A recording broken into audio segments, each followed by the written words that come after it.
Yo, boys, what's up? We're back at it again. Obviously, um, reacting more to like Trump news. Obviously, um, react to like Trump news. We'll look at a few articles. Obviously, watch Fox's videos about stuff's going on today. Then just react to like react videos. That's the plan for today. What we're gonna do. So let's get straight into it, shall we? Let's get right into it. Holy shit, what? I don't even know what that guy is.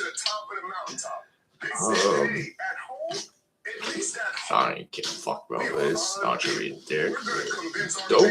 Hey, you got fuck.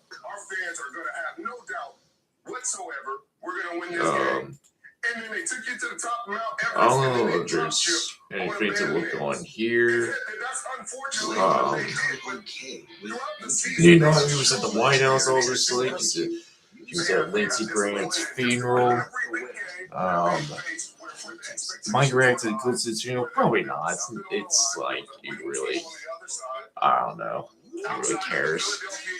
To be honest with you, about that. So, like, Trump, spoke at Lindsey Graham's funeral. So, you can, see that. He just, stuff else, his funeral, obviously. Homicide rates are at 125-year low. Low since 1900.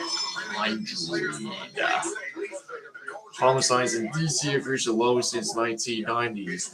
New Orleans saw pace for the lowest murder count in decades. New report shows crime trend out in Minneapolis is a good fame. Should, have low crime, strong law and order, more police officers, more prosecutors. But that was going on, that was going down, before Trump really took office. So they just, he basically inherited that. So, yeah. Well, it's good it's going down. I'm saying he's kind of, inherited that, to be honest. So, trying to see this is sports about Lindsey Graham. I'm not gonna really look at it. Trump was on Fox and Friends this morning. We're actually gonna look at that. I had some more reporting about Lindsey Graham. I'm not trying to sound like an asshole, but it's something that's well, he was a great guy. He was a great politician. Actually, people don't understand. He really was. He was able to bring people together. If I needed a Democrat, he could usually produce that Democrat if I had to have him in an emergency. He was a great politician and a great gentleman. And I got along. We started off a little bit on the rough side because he was campaigning in 2016 for the presidency, and we started a little bit rough.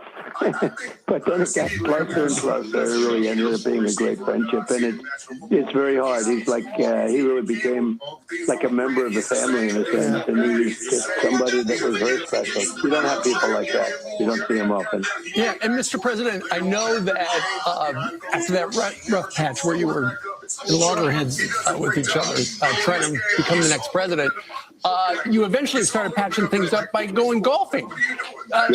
Do you have a story to tell us a little bit about what it was like when it was just the two of you driving around a golf course alone? Well, he loved golf. He just loved it. He worked hard at it, and it was really a passion of his, and he was getting better all the time. But he was.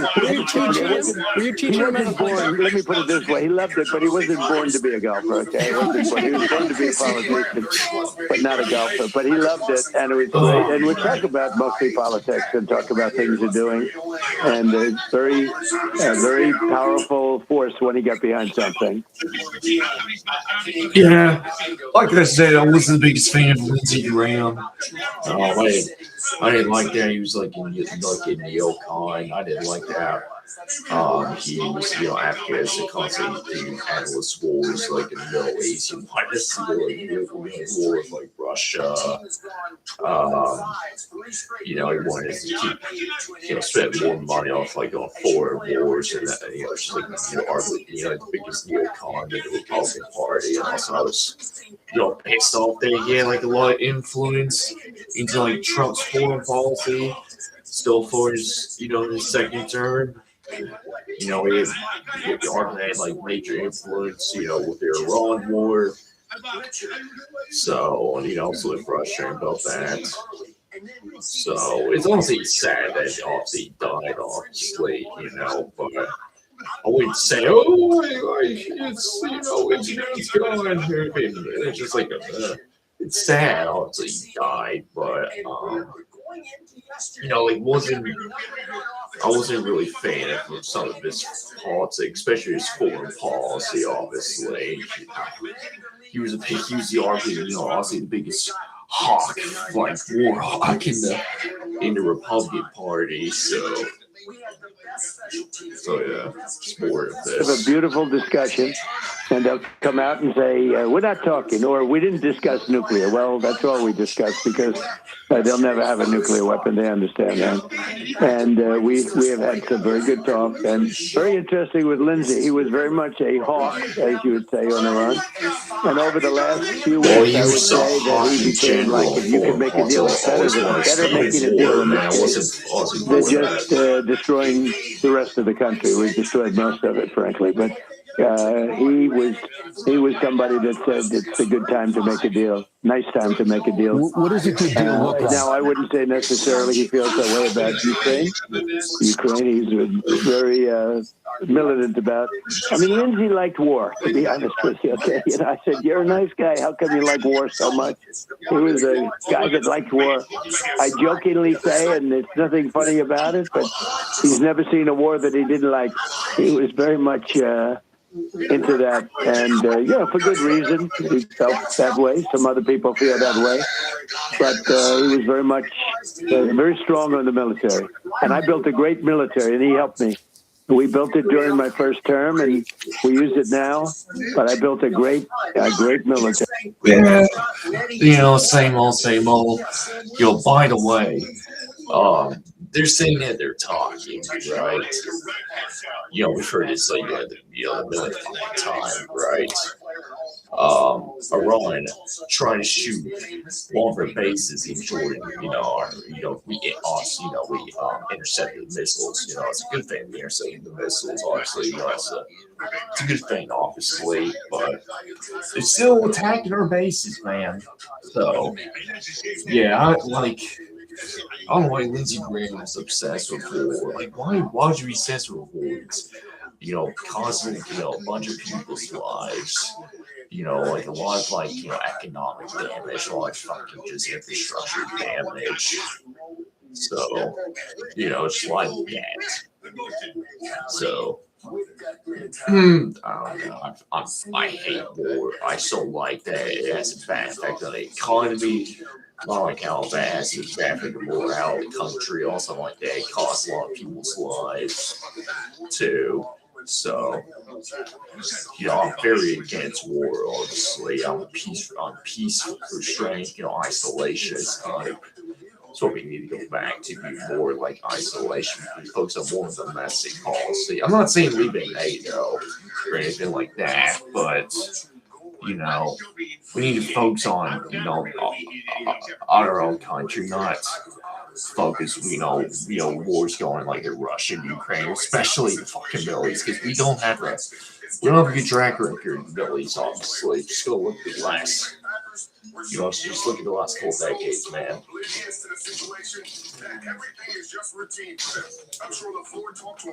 So, just looking really quick. Tell me that. BB's telling me that because he wants me to stay involved. I mean, I don't necessarily. We have the finest, because of Space Force, we have the greatest cameras in the world focused, so we know exactly what's going on. But no, I heard BB announce that. I said, why don't you just tell it to me? Why do you have to announce it to the world? I know exactly what's going on at Pickaxe. It's not a big problem. We took out their nuclear sites, and we'll have to take out Pickaxe if we don't make a deal. If we don't make a deal, we'll take it out very easily. Well, I don't need need to tell me that. Well, he did that. I'm not sure if he'll do that, but like I said, like the millionth time, we have to wait and see. Lincoln said, well, why don't we hit him harder? So, it's like at some point. So you have a lot of competing factions. You have a group of people that wanted to be obliterated in the truest sense of the word. Then you have a group that says, this is actually a good time to make a deal for them. If they don't make a deal, then I go back and I finish the job. But that's going to take them forever to rebuild. Already, it'll take them many years to ever rebuild. And I go back and finish up the job, as some people would like, with the bridges, very easy. I could take out most of their bridges in less than an hour. Less than an hour. But, it takes them 10 years to build a bridge. Bridges take the longest, and power plants are second. I can knock out the power plants. Within one day, all of their power plants would be done. And I let them know that, with negotiations. I said, look, people want me to do that. I think I get almost the same thing out of it as doing it. But the problem is they'll never be able to, I think about 91 million people without power, without bridges, would have to live. And it's a very, very delicate balance. Yeah. So I think we have a very strong position right now. They know I'm going to do that if they don't make a deal. The bridges are going to be gone. Literally in less than, I would say in 2 hours, most of the bridges, the major bridges will all be gone. And the power plants in one day. And, if I can avoid doing that, I'd like to do that. The hardest thing to build is a power plant. The longest thing to build is a bridge. It takes a long time to rebuild and build bridges. And that's what I used to do for a living, construction. It takes years to build these things. And, and knock them out in 1 hour, and it takes many years. It really decimates a country. So those are the two big things. And then there's always the desalinization plants. And who am I hurting them? I'm hurting the people. So I'm not looking to do that. I just want, very simply, they cannot have a nuclear weapon. Very simple.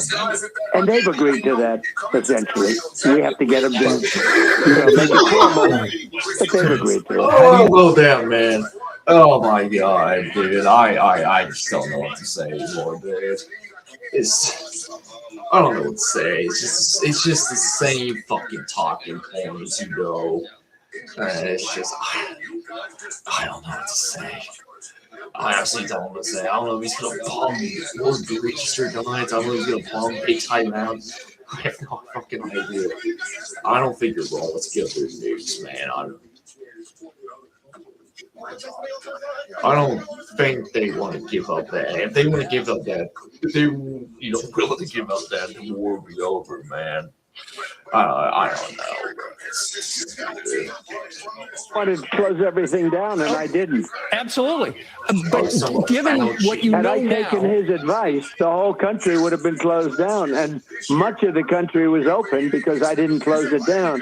What I did do, though, is with Operation Warp Speed, is we got things done that nobody's ever seen in terms of all of the gear necessary. And we learned that the cupboards were bare. When I took over, we had none of this. We didn't have the ventilators. We didn't have anything. We ended up becoming the #1 ventilator producer, and we were supplying ventilators to other countries by the time we got going. And we did a great job. No, but I was not a believer, because he said everybody has to wear a mask. Then he said, don't wear a mask. You remember, it was a whole thing. Wear them, don't wear them. I said, what are you doing? He started off saying don't wear them. Then he said wear them. Then he said don't wear them. And I lost a lot of respect for him during the period of time. But I inherited him. He's been there since the 1980s. I mean, he was a guy that was there that I inherited. And with time, I didn't mind him. I didn't find him to be bad, personally as a... So I knew they got ahead early. They would plant that seed and have their voice panicking and potentially. They give him large. I thought you guys were showing a bigger weight. I don't know, right? Well, just. You should have fired him to begin a fucking COVID, man. It was a mess. I'll give you my opinion once this is done about it. It was meant to be. Michael and I can say the Jimmy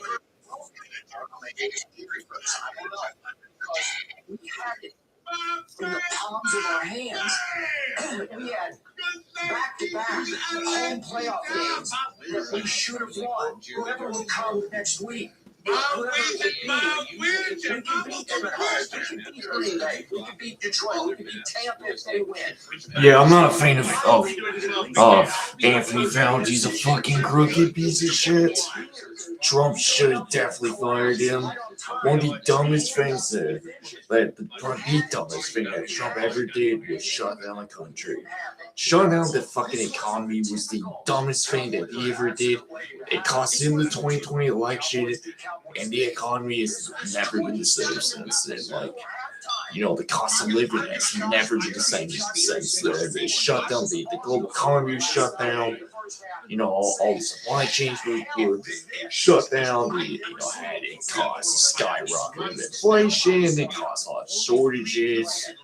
It caused prices of everything go up. I was 14 during COVID. I was towards the second semester of 8th grade. I was a freshman when it was really, really, really peak. And yeah, the messaging for COVID was really bad. We should have addressed COVID definitely a lot earlier than we did. We kind of waited till it got really, really bad. We should have addressed it when when cases were starting to pop up in the country. We should have kind of addressed it. But he definitely got played, man. He definitely got played by Fauci. Fauci was definitely a corrupt fuck. Because Fauci's just a good guy. If he was such a good guy, why did fucking Biden give him a pardon? He had a lot of heavy influence. Where the COVID was leaking out of Wuhan lab, he had a lot of influence on that. He's made a shit ton of money off of the AIDS research. Same with Ebola and all that. So he's a corrupt fuck. Basically, he was a very corrupt fuck. He was basically the reason why my grandparents died from COVID. So, yeah, I hate this guy. I can't say he's evil. He's an evil fuck. Sadly, we can't really prosecute him because he got a pardon from Biden. But COVID is so poorly was handled. With flip-flopping the mask. You should wear a mask. Not wear a mask. COVID will be gone by Easter. That's a famous quote. Inject yourself with bleach. That was so stupid of him to say that. Because it just pissed people off. And there's a bunch of those where he wasn't wearing a mask. It kind of just made him look bad. Some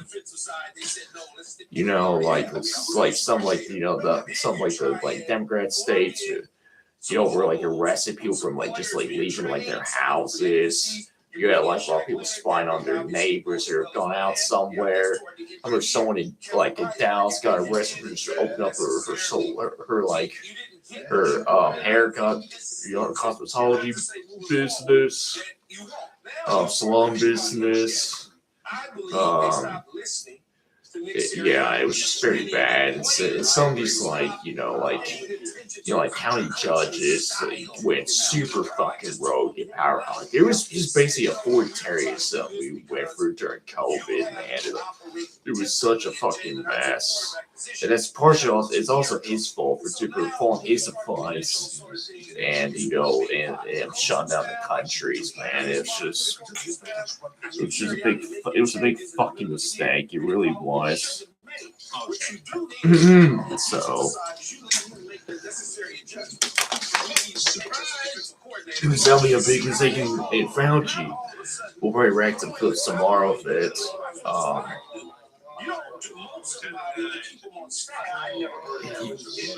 He's gonna be testifying tomorrow, so I'm very interested to see that. So, is there any more?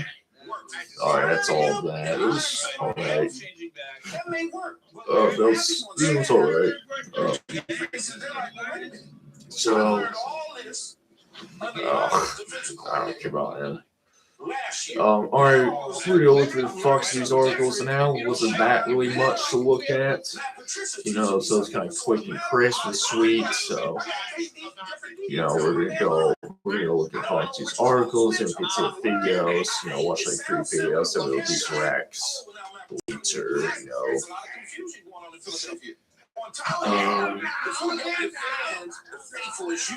Games reject Trump's top spy pick after the man reportedly being countered terror tool in the air.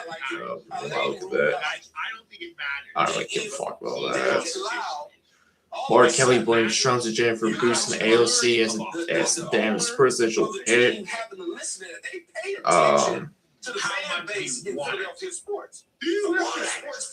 Trying to get somebody relevant ones.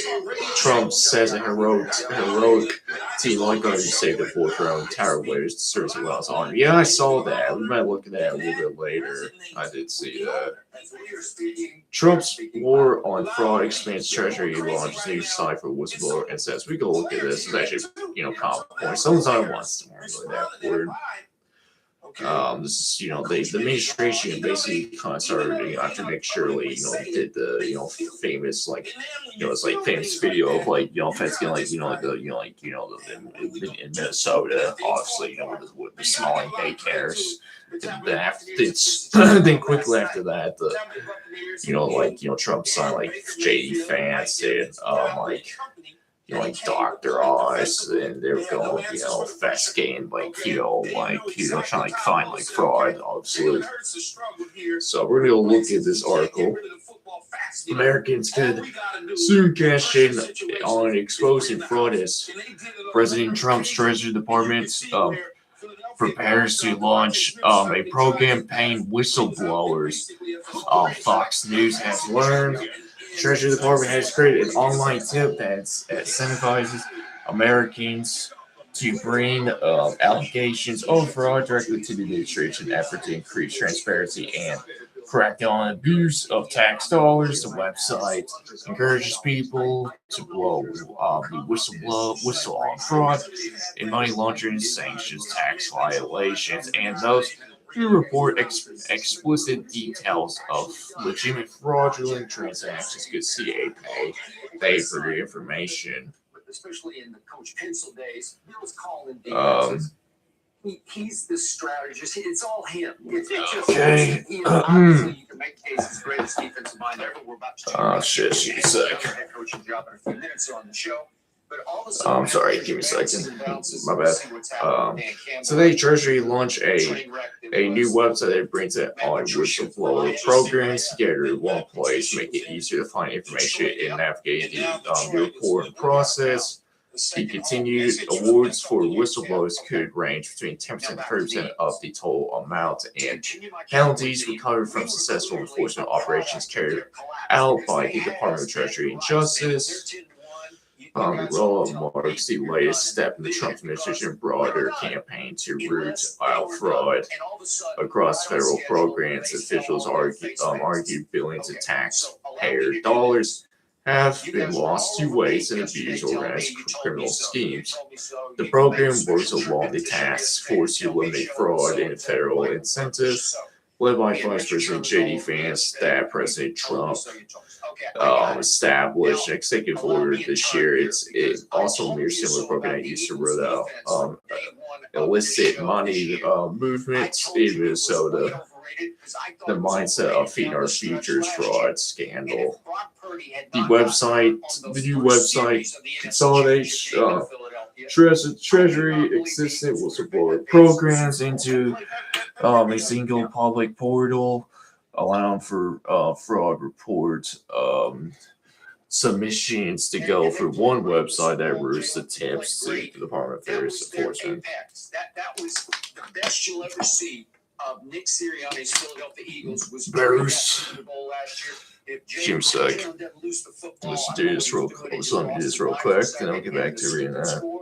If you eliminate that play, a very uncharacteristic mistake by Jalen, they just might win the game because Mahomes was having a hard time in the game. He threw for 182 against a defense that thought was very torturable and was It also serves as a hub for Treasury broader anti-fraud campaign with incentives ranging from Internal Revenue Service, fraud investigations and sanctions enforcement to financial institutions, alerts, whistleblower protections, and the White House Task Force to eliminate fraud led by Vance. Fighting fraud is a core national security and taxpayer protection mission for Treasury. A Treasury spokesperson told Fox News Secretary Bessent has directed the department to modernize its tools and strengthen its partnership with financial institutions and law enforcement and aggressively pursue those who stole from the American people. Treasury is committed to prevent fraud before it occurs, disrupting criminal networks that exploit government programs and hold bad actors accountable. Both the new whistleblower program and anti-fraud task force were created in response to the massive fraud scandal in Minnesota that triggered investigations that later exposed taxpayer dollar abuse statewide. The exposed fraud including allegations that the state's Somali community was exploiting social services in millions of dollars to unqualified to receive financial assistance, including Al-Qaeda-linked terror groups. President Trump has been clear that Americans have a right to know that their tax dollars are not being diverted to fund acts of global terror or fund luxury cars.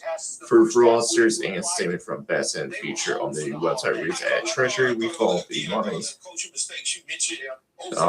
We did it with the mafia. We've done it with all the cartels, and we're doing it with the Somali fraudsters. He went on the public statement. We're going to offer whistleblower payments to anyone who wants to tell us who, what, when, where, how this fraud money occurred. The board will provide direct reporting links to Treasury bearers, including the Financial Crimes Enforcement Network, the IRS, and the Office of Comptroller of the Currency, allowing tips to be routed to AG Fast Equipment to investigate them.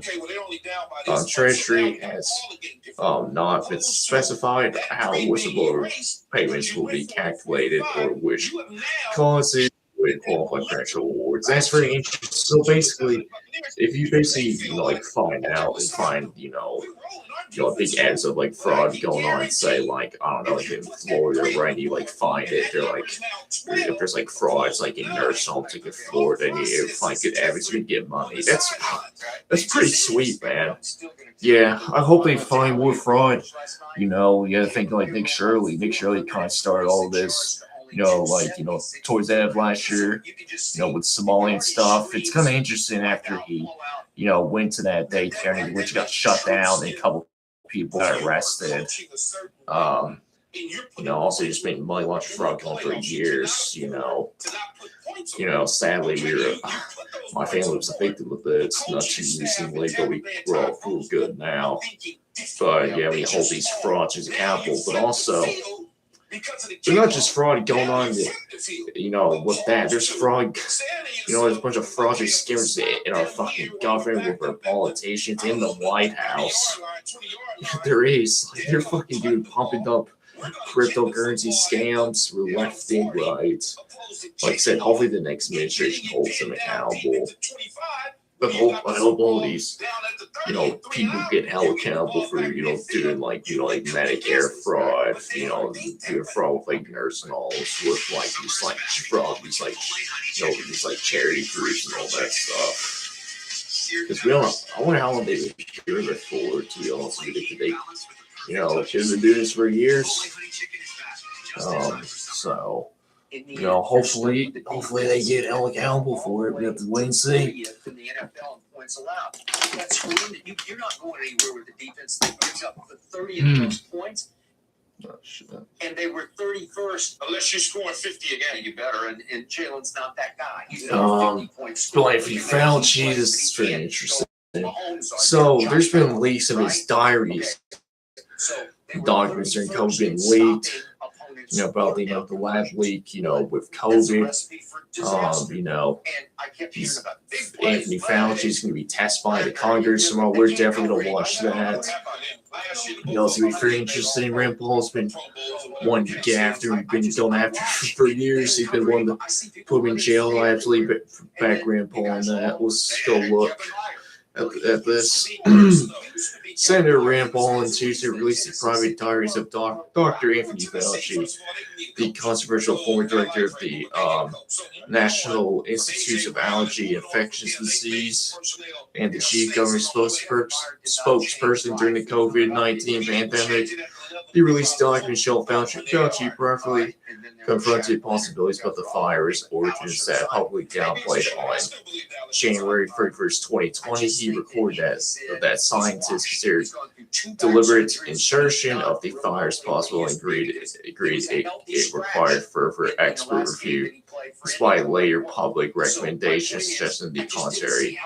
He later briefly questioned the CDC and FDA competence and admitted officials had overstated mass infectancy and repeatedly described testing and supply failures. For his time as the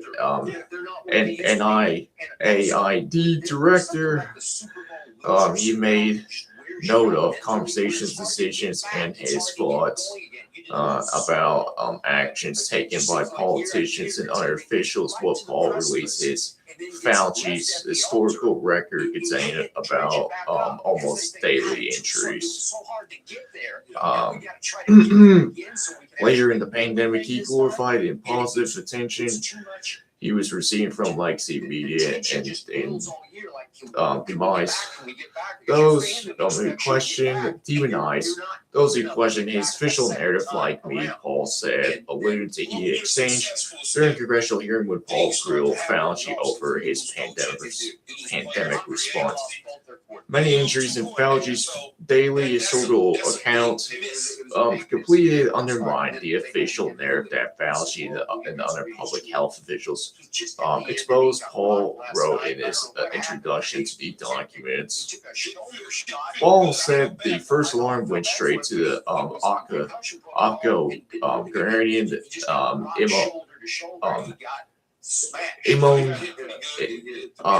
immunologist, so I can't pronounce that word, sorry, my bad. As he and two other medical experts examined the foreign cleavage sites in the virus and deliberate about the aforementioned geometric insertion wherever is truly escaped from a Chinese lab. Before most Americans knew what the origins debate, the government top infectious disease official was already confronting what I'm scenario, Paul said. And then finally, it was announced officially Jason Kelsey is. I'm not gonna read all of this, man. Be ready for those bullshit files, the fucking White House and the 2020 election. Oh my god, I ain't reading all that. That's too much. That's way too much, dude. It'll be very interesting when Fauci is to testify to Congress tomorrow. If there's truly evidence that he was behind, COVID needs to be prosecuted. Sadly, one thing that sucks about it is that he's got a pardon from Biden. That's just very suspicious. Why you won't need a pardon? You know what I mean? If you weren't doing anything, if you say you were a clean guy, that's just just like very weird. Obviously, this guy totally mishandled COVID. Gave Trump a lot of false bullshit. Gave Trump a lot of bad advice about COVID. He's had a history of making profit off of doing all these researches with AIDS, Ebola, and everything like that. So. Yeah, it's just very, very strange, I'll say. It's very strange. At some point, though, you go to something so many times, you go to well so many times, we have to see what happens. When he has to testify, we'll definitely, react to it, obviously. We're going to react to it. I'm very, very, very interested to, see that. So, we have to wait and see on that. He's definitely a corrupt fuck. The whole there definitely needs to be a fucking investigation what happened during COVID, man. It's just it's so fucking poorly mismanaged by the government. That's when a lot of people stopped trusting the government. It was during COVID. Before then, people still trust the government. Before COVID, also media's always been biased, obviously. But people had way more trust in government before COVID. Once COVID happened, people just lost so much trust in, with the governments. Well, obviously when you keep people locked in their houses for almost a year, you're going to start listening to more conspiracy theories. So you start, when they're censoring people on Facebook, X, IG, YouTube, when people saying they're alternatives to combat COVID and having different opinions of what the government was having on COVID. It's gonna piss a lot of people off, and that's when people are gonna think of more conspiracy theories and all that stuff. And some people say, "Oh, just take ivermectin or drink this weird drink," and all that stuff. That's when people started to deny vaccines. People started trusting the media. That's when people started questioning every disease. Because you let people in their fucking houses for a year, man. People get schizophrenic when you get locked in the house, feel like you're trapped. And also, it was just, like I said, it was just poorly fucking mishandled. The whole thing was just poorly mismanaged, and I hope there's an investigation why it was so poorly mismanaged, and people that fucked up should be held accountable for it. So that's just my opinion, but obviously it's never gonna happen. It's more, sadly, it's just more performative shit, sadly. I would be highly surprised if anything happens with fucking Fauci. Even if Fauci committed perjury, obviously that's against the law. You go to jail for that. But he's rich and powerful. He's not gonna go to jail. Fucking Bill Clinton committed perjury. He was still the fucking president. Just if you're rich and powerful, you can get away with anything, man. It's just the way our politics is, man. It's the way politics is in general. So it's not really a lot of articles to look at today, so we might just get into the videos. Putin and Russia put on notice as Senate takes crucial steps to grind down the Kremlin's war machine. We can go look at this. Why not? I haven't looked at anything Russian-Ukraine related in a very long time. Because, the media doesn't talk about Russia and Ukraine anymore, because it just kind of went off by the wayside. The Senate took its first major step in fulfilling one of the late Senator Lindsey Graham's biggest desires, levying bone-crushing sanctions against Russia. A bipartisan swell carried the sanctions package through its first hurdle on an 86-12 vote, which has gone through several iterations in the time since. It was first formulated by Graham and Senator Richard Blumenthal from Democrat from Connecticut. He explained that its core that the package was designed to stop purchase of Russian oil and gas that was fueling Putin's war machine. Ukraine's fight is our fight, Blumenthal said. Nobody believed that more deeply and passionately than Lindsey Graham. He lived it, and this vote is a step forward. The vote also marks a huge victory on the floor for Senate Majority Leader John Food, who has this summer has managed to pass or advance two major bills with a massive wave of bipartisan support on the Senate floor.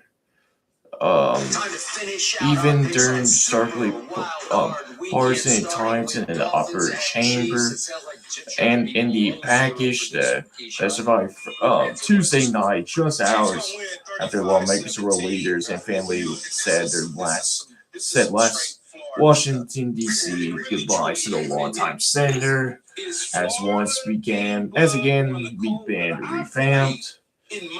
A bipartisan group led by Guento and Senator Darlene Graham, who picked up her older brother's sanctions crusade, announced that a deal has been reached to rename the package. In honor of the late lawmaker attack on additional sanctions against Iran, lawmakers argued that the best way to remember Graham and cement his legacy into law is passed to newly minted Lindsey O. Graham sanctioning Russia and Iran Act, partially as a symbol of his future support for Ukraine. Senator John Huston, Republican from Ohio, told Fox News that which the first conversation I ever heard had with Lindsey Graham was about Russia's sanctions. I knew he was very passionate about this, and I know that the sanctions are one of the best tools we have bringing wars to an end without having to commit any military costs. Said the bill implements notes still focus on the cabinet Russian President Vladimir Putin's war effort by targeting Moscow's top financial gainer oil and gas sales. Also extends sanctions for the against Iran that hampers funding to the country's weapons and energy sectors as the administration negotiators abroad seek to find a long-lasting peace agreement for the war in the Middle East. Also, still in legislation, targeting sanctions against Putin Russian officials and Russian military leaders up to 500% tariffs on Russian imports, up to 100% on countries buying Russian energy like China and India. It also gives President Trump flexibility when to turn off some aspects of these sanctions, among others.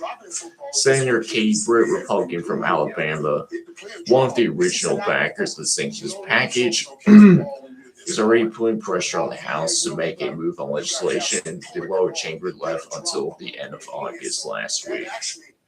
I'm hopeful that when we get this across the finish line, which is going to happen in a big way, that the House will come back immediately and pass this legislation, Britt said. Meanwhile, Ukrainian President Volodymyr Zelensky, a close ally of Graham's, made the journey to Washington to attend his funeral and meet with President Trump and lawmakers in process plus the sanction bill and deal for more anti-ballistic defense in the war against Russia. Zelensky said on X, first and foremost, to offer President Trump our condolences on the passing of Lindsey Graham. He was a true friend of Ukraine. The president and I discussed license for Patriot and sensor production and several other ideas that could help Zelensky.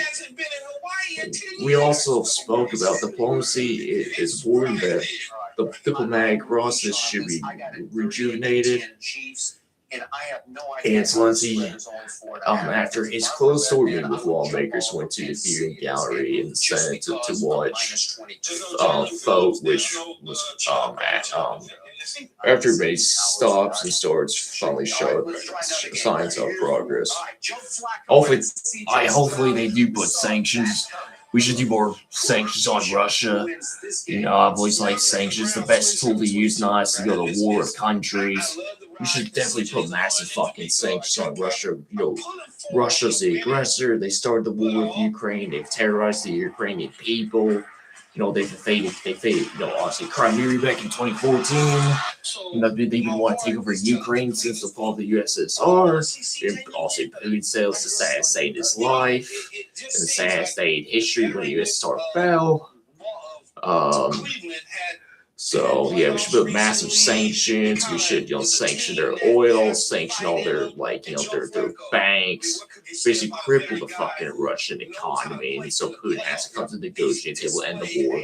Then after that happens, the NATO or the, you know, the UN or the international courts should throw his ass into a gulag, throw him in jail for being a convicted war criminal. should arrest him. I think that's what Trump should have done. That when Putin came to Alaska last year, he should just fucking arrested his ass. I think a lot of people would support if he just arrested his ass. He's a fucking piece of shit war criminal in Russia. Have a chance to actually have a normal fucking leader. It's not a fucking authoritarian dictator like he is. He's a terrible, terrible, evil fuck. He is. So I feel bad for like Russia and Ukraine. Obviously the Russian people don't want to be at war, and just obviously the Ukrainian people, but Putin's a fucking, piece of shit, evil dictator. Basically wants to take over, basically wants to restore the USSR. So, yep. We'll see what happens. It's been kind of crazy that war's been going on for almost 5 years now, and I thought Putin was roll over Russia in a couple of days. And the Ukrainian people are very tough. Also, we give them a lot of weapons. We give them a lot of money. Trump gave them javelins. He's giving tomahawks. And we give them a lot of weapons and all that stuff. So there wasn't really that lot of articles to look at, to be honest with you. Since that was here, we're gonna go straight into the videos. Since we're gonna go straight into the videos. In the end. All right, let's go straight into the videos. Shall we? Their Hall of Fame playoff stats. We'll look at that. We'll watch that later. We'll watch that after we watch the local videos. See what Fox is talking about. They're probably sure talking about about Fauci, and they'll just talk about something like Lindsey Graham. So to the final game, which is Monday night in all right, let's get into it, my boys. Potentially bogus Bucks. He should try it again. Who wins and what's the score? Trying to see which one we can watch. Well, we just think it's it's a done deal, but it's only 20. Here he saw the clips of that. It's a done deal. I just think that they for this one game. Trying to find one that's good. Oh, this is the the most. I know Jalen Hurts has got some issues with the finger or whatnot, but I feel we're gonna watch these two ones right here. Magic carpet ride for Baker Mayfield ends in this game on Monday night. 2017. Trying to think. We're gonna watch those two ones, so we want to watch a separate one. In the playoffs the first time around. I don't see it like that. Yeah, and listen, I see this because Eagles Fuck. is giving up some opportunities. Oh, they're giving up their love. They're giving up some opportunities. Baker and Evans can make some plays. Mike Evans can make some plays. So I know Philly hasn't done it this year. But this game, it will call for them somehow, some way to get some pressure on Baker. Fuck, man. One of the top teams to do it, but this year they've kind of. We'll just, I guess, that to say and come back too. Let's just watch this one first. I'm expecting the Eagles to show that championship macho, whatever they have in them, and rise up and win this game. I kept looking at the same thing, and I held out late because my score is 20-17. Why would you be stealing my notes or something, man? It's 20-17 Eagles. But I'm going to start covering my stuff. So I had to wait late to give the answer, to give my score, because if you go in there and I'm saying the same thing, most people's brain shuts off until I give it to them last. I want to make sure they heard what I say. Damn, she's on. Just like you. So you might see Philly in the playoffs, huh? In Dallas. Yeah. In Dallas. We don't mind that. Remember But you don't want to see Detroit. No, but you remember what we did to them in Dallas. I remember what y'all did to them in Dallas, but I also remember what Detroit did to y'all by giving y'all a game. Deshaun, in Dallas. You know pro football. You played it. You've been studying it for a long time. How many times have you seen a team lose 5 of its last 6 games, back into the playoffs, and then flip the switch? I don't think I've ever seen it. I don't think I've ever seen it. I don't think I've ever seen it. But winning one game in the playoffs is not flipping the switch. It's one game. Right. And they won a lot of early games. They won a lot of close games. They lost. Dude's a fucking rat. Fuck this guy. He's such a rat. Winning road of winning close games. You just got to make sure they don't. I'm going to remind you that defense that I doubted from the start of this Guys year. are rats. 30th in points. out. 30th. Second defensive coordinator. On their second defensive coordinator, for whom I have little to no respect, Coach Pencil. And remember this, on third downs allowed, they are dead last in the National Football League in allowing third down conversions. That is a horrendous stat that Baker Mayfield is beat to hell as he is. He's got ribs and ankle. He's taken a bunch of shots. He always takes a bunch of shots. But he's got Mike Evans playing at as high a level as I've ever seen him play. And he's got Chris Godwin. And Baker always talks about when in doubt on 3rd and 4, he throws it to Chris Godwin. Bullshit. What a little horseshit. You fucking pushed the shit out of Trump to fucking shut the country down, dude. What the fuck are you talking about, you fucking piece of shit? Again, Todd Bowles is still one of the better defensive minds in the game than he is as the head coach. Still, to me, is the defensive coordinator. That's just me. He runs that unit. And I think he will come after Jalen, and Jalen's got a figure issue. I just think they are ripe for the taking. And again, I might be picking with heart over head, but I think my head is still telling me Philadelphia, it needs to be put out of its misery. I don't think they like each other. I don't think they're starting not to like their coach. A.J. Brown, I don't even know if he's going to be able to play. They're very secretive about what's happening. Right. I don't even know if he's going to be right. But just remember, in week 3, now, let me switch rush for $130. He did. Yeah. When was the last time both teams, the Cowboys and the Eagles, both were sent home in week 1 of the playoffs? You predicting that? No, I'm just asking. No, I'm seriously asking. I have no idea. I picked the Cowboys to win. I'm just asking you. No, I'm just asking you when was the last time? See, that's the thing, man. Probably never. We will hope never. What I'm saying here is, Yes, I do believe that's possible. Bro, this COVID was such horse. COVID was just so fucking pointless, man. It was such fun. All the stuff they were saying was such horse shit. It was so embarrassing. It was so embarrassing. This guy should not be in the government. My grandma lost her life, so did my mom's dad. They have urban success. And yeah, this thing can run for a while. They can turn it around. All right. Guess what it's time for now? It's go time.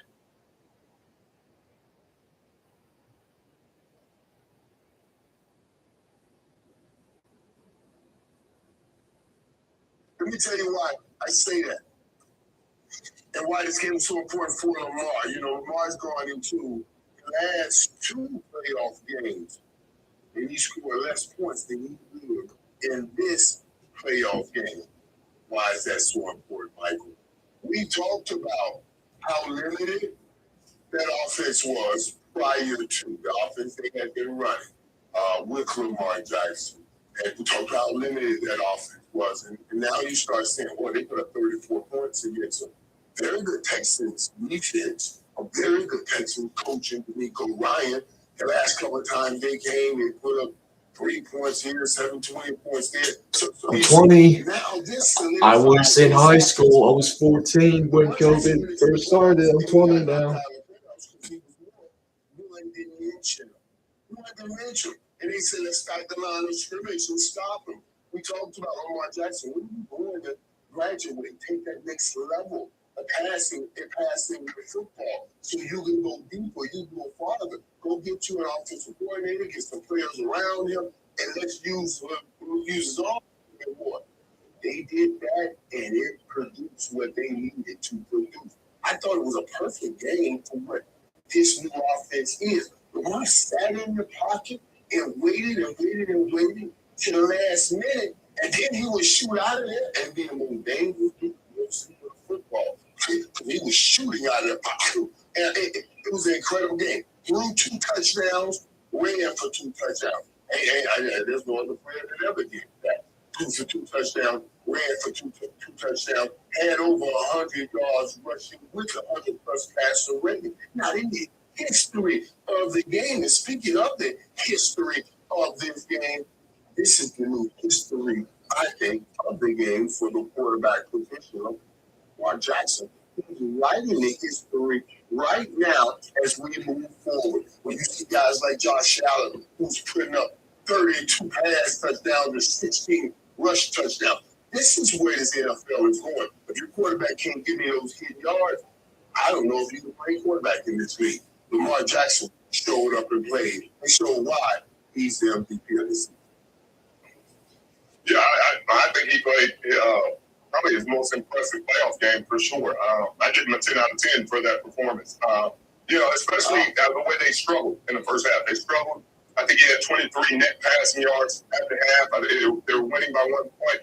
They went into the halftime. They went to the locker room, made great adjustments. He comes out, throws it for another 120. He runs for another 50, 60 yards, a couple touchdowns. And he just dominated and controlled the game. Their defense played really well, contained that offense. They didn't even allow a touchdown outside of that special teams touchdown, that punt return. So you got to give him a lot of credit for what he was able to do in this playoff game. He made accurate passes. He did it from the pocket. He did it with his legs. He took what the defense gave him. He didn't let anybody else dictate the narrative. Jake's half or what? What interesting guy. He said, no, I'm doing whatever it takes to win this game. I'm going to run it. I'm going to throw it. I'm going to score. We're going to win. And that was really impressive. For you, one thing that I thought was fascinating. The touchdown Nelson Aguilar. He could have ran that touchdown in. He shot that ball out. He could have easily ran that ball in, but he shot it out. And I thought that was saying, I'm passing first. Oh, she was awful, man. Another thing I thought was very interesting. She was arresting people for mowing their grass. You know, it was ridiculous.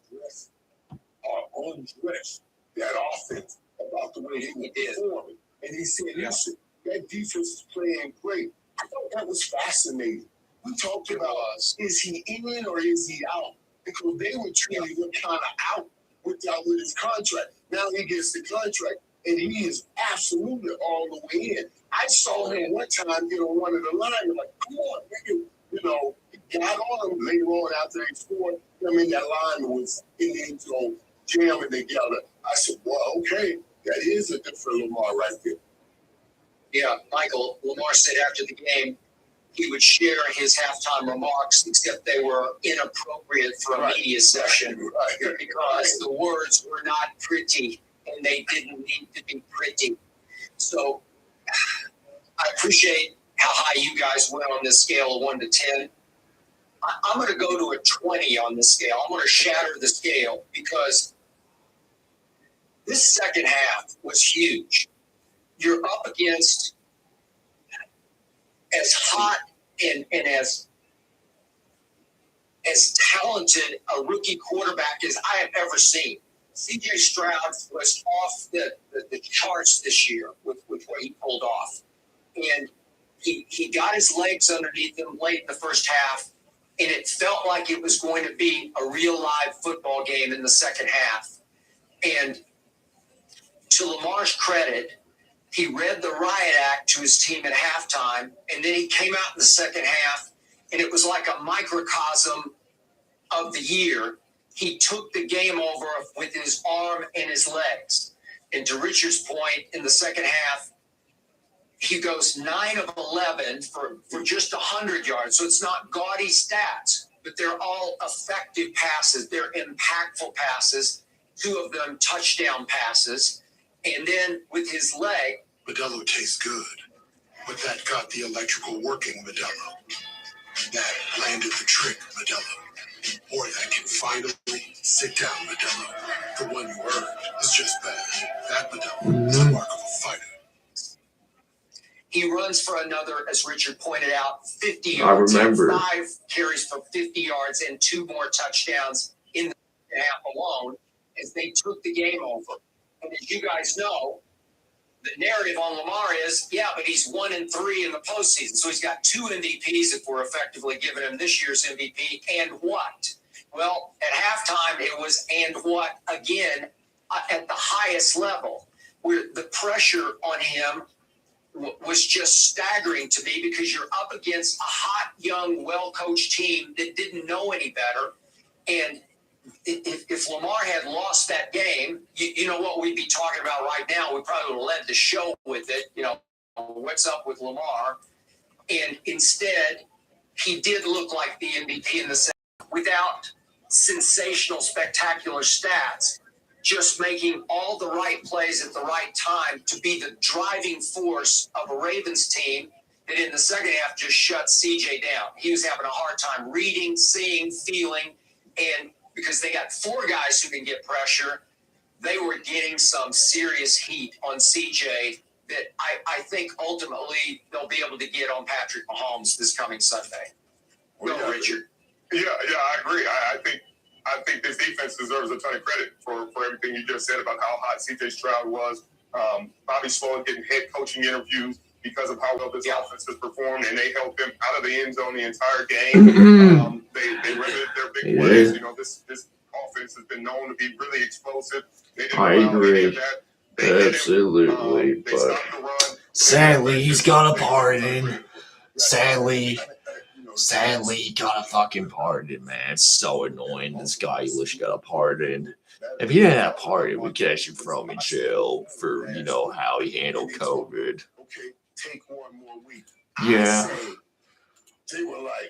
It's kind of crazy that this fucking guy had like 5 magazines. He was like, you know, wanted to be sanitation, you know, the media during COVID. He was such a fucking music. I didn't recommend a lot. I was like, yes, he did. You literally forced Trump to shut down the fucking country, man. You were telling people you have to force people like he was pushing the, you know, the mask mandate, the 6 feet. You know, he was pushing like, you know, like to get everybody to get the vaccine. You know, and making rules of like shutting down schools and all that stuff. And he told people not to go to get-togethers during the holidays, but he's like, they say he was having dinner with Jake Tapper. He was going to MLB game. He wasn't even wearing a mask. There's like one picture not even like wearing a mask. Clearly, this guy was, you know, a corrupt piece of shit. You know, he was definitely had something to do with, you know, the origins with, you know, during the lab leak in China. It's pretty fucking obvious. You know, but, you know, the very, you know, like, annoying thing is that, you know, he got a pardon from Biden, so sadly, they can't prosecute him off of, you know, of COVID. The only way they can, like, prosecute if he, you know, committed perjury. But even then, he's still not going to go to jail, sadly, because you get away with anything now. If you're rich and powerful, you can get away with fucking anything, man. It's just like, it's super, super annoying, man. It's just like, so yeah. This is talking about more of the DSA. So, like, Abdul Syed, the fake doctor, debated Haley Stevenson yesterday. You know, trying to like become like who was going to like win the primary to become like Al Syed is losing to Mike Rogers. If that was like, you know, like the case of scenario, then Questions are everything. Then the other case scenario, Haley Stevens was like the main candidate. She's winning by a point against Mike Rogers. Even the Ravens were indecisive about giving Lamar his money. I thought they dragged him through the mud, basically, and it really hurt him last year. It hurt him deep down because he loves that organization, and it got so ugly last year because he just couldn't figure out why they were treating him like that. Bro, you called yourself a socialist, you dumb fuck. Got through it. It should have happened. What an idiot! You're legit DSA member. You're competing with fucking Hassan. What are you talking about? Oh my god, this guy is such a fucking idiot. What a fucking loser. God, he's such a loser. Fuck. God, these DSA people are such losers. They're such fucking losers. Like, God, they can't even, you know, they're hanging around Hassan. Such a loser. Fuck. God, fuck these socialist idiots, man. I hate them. He's a running quarterback. He didn't miss a game, Skip. He didn't miss one. Didn't miss one. I mean, he got beat up last year. He had some issues. Right. But they had said the last couple of years he had missed 10 games. And so that was what people were saying. He's injury prone. But I don't hear that same rhetoric about Joe Burrow, for example. You know, Joe has missed some games and finished some season. And I don't hear the same rhetoric when it was time to get his money that, oh man, you know, it is. or anything like that. So I can't believe I'm agreeing with Joe Scarborough, man. Who were fucking thought? Who were fucking groups? What I listen to Lamar right now, you know, let's be real. Lamar sounds different. Sounds like he's been working with someone. I'm sure from what I understood, they've always wanted Lamar, you know, to dig in and be more of that quarterback that they can promote and push out. And from what I see, he's starting to really work on how he interviews and everything. It really looks like he's bought all the way in because they've given him the team. But even talking about them not buying into him prior to, I need them to raise their hand on their own missteps there. That it was them that took this loan to get him the kind of help that he needs to do what he's doing right now. Now they gave him a system. Remember, it was Mark Andrews as his primary. He plays inside out. He was throwing on both Mark Andrews and Littlefield. Now that's Zay Jones. Zay Jones is one of the best after the catch receiver he had in the National Football League. That guy Isaiah Likely right there, he has more yards after the catch than almost anybody in the National Football League. So they take it, what they've done with Mark Andrews, and put some explosiveness to it and made a difference. Yeah. So can we all agree that Lamar is now a passing quarterback who can just gut you with his legs when necessary, right? When it's there, he will take it. He is a pass-first quarterback. He's just a playmaker. Yeah, I mean, he can do it all. He don't limit it. You know, he can do things that only a few people on this earth can do. Period. So yeah, he can throw. And look, is his throwing motion a little unconventional? I'll give you that, but he flicks darts, like he just flicks it, and he's so accurate with it that it is lethal. It doesn't look like Tom Brady or Peyton Manning. It just works at the highest MVP level. That's all I know. Yeah, it gets there. It jumps on yeah. Or Republicans, capitalism of America. It is accurate, and that's all in the end that matters. Okay, Baker Mayfield was pretty accurate yesterday at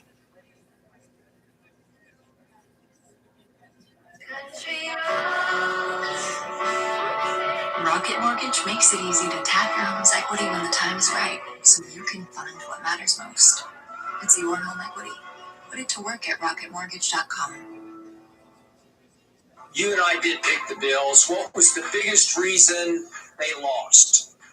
Well, Kansas City Chiefs, they have this guy. His name is Patrick Mahomes.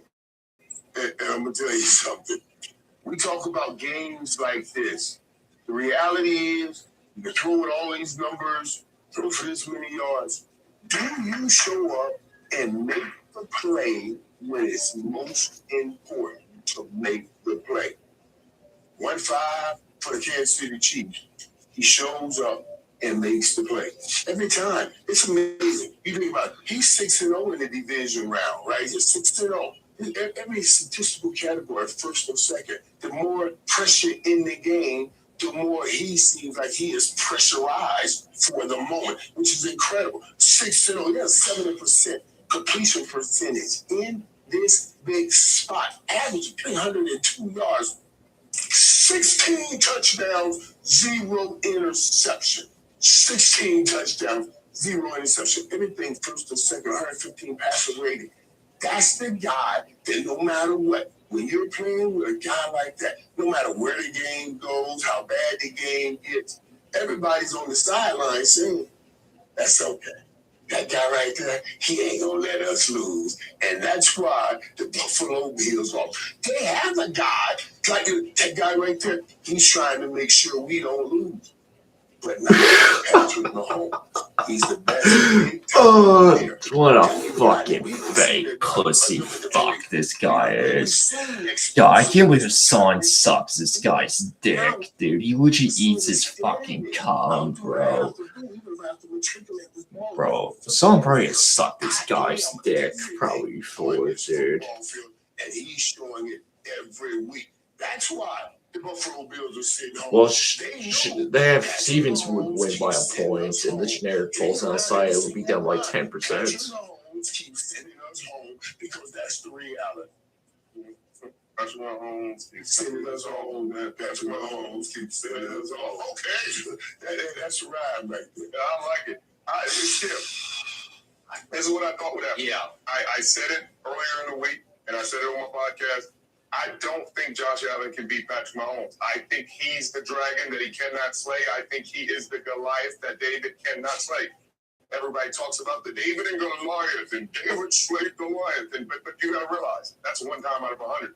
The other 99 times, Goliath beat David against the wall and killed him. So you got to understand that when you're playing Patrick Mahomes, you have to go over and beyond to beat him. And that's not what Buffalo was trying to do. Buffalo was sitting there playing conservatively, playing not to lose the game. They're throwing half the completion that Josh Allen had. We're behind the line of scrimmage or at the line of scrimmage. That's not how you're beating Patrick Mahomes. You're trying to run the clock and make the game short. Sure, I get you. But all I hear all the time is how elite of a quarterback Josh Allen is. I hear these elite quarterbacks, they can do it on their own. They don't need help. They just have everything it takes. No, they don't. And the way that Joe Brady called this game, it was almost as if they didn't trust Josh Allen to win this game. They didn't trust that Josh Allen could go out there and out-execute and outplay Patrick Mahomes. So they said, hey, we're going to run the ball. We're not going to push the ball down the field very often. We're going to pick and choose our spots that we're going to push the ball down the field.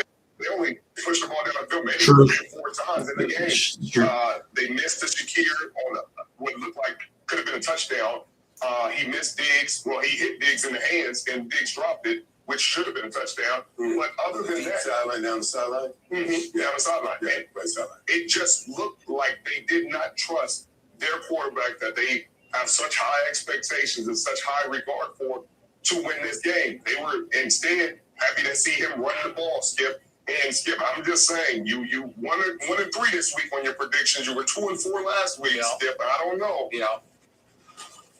Yeah, but I won 4 dinners during the season from you, and I won 5 from Keyshawn. I'm actually 9-0 in dinner bets on the show. You forget about the losses that you took late in the season, and then your loss in your predictions. I took no losses.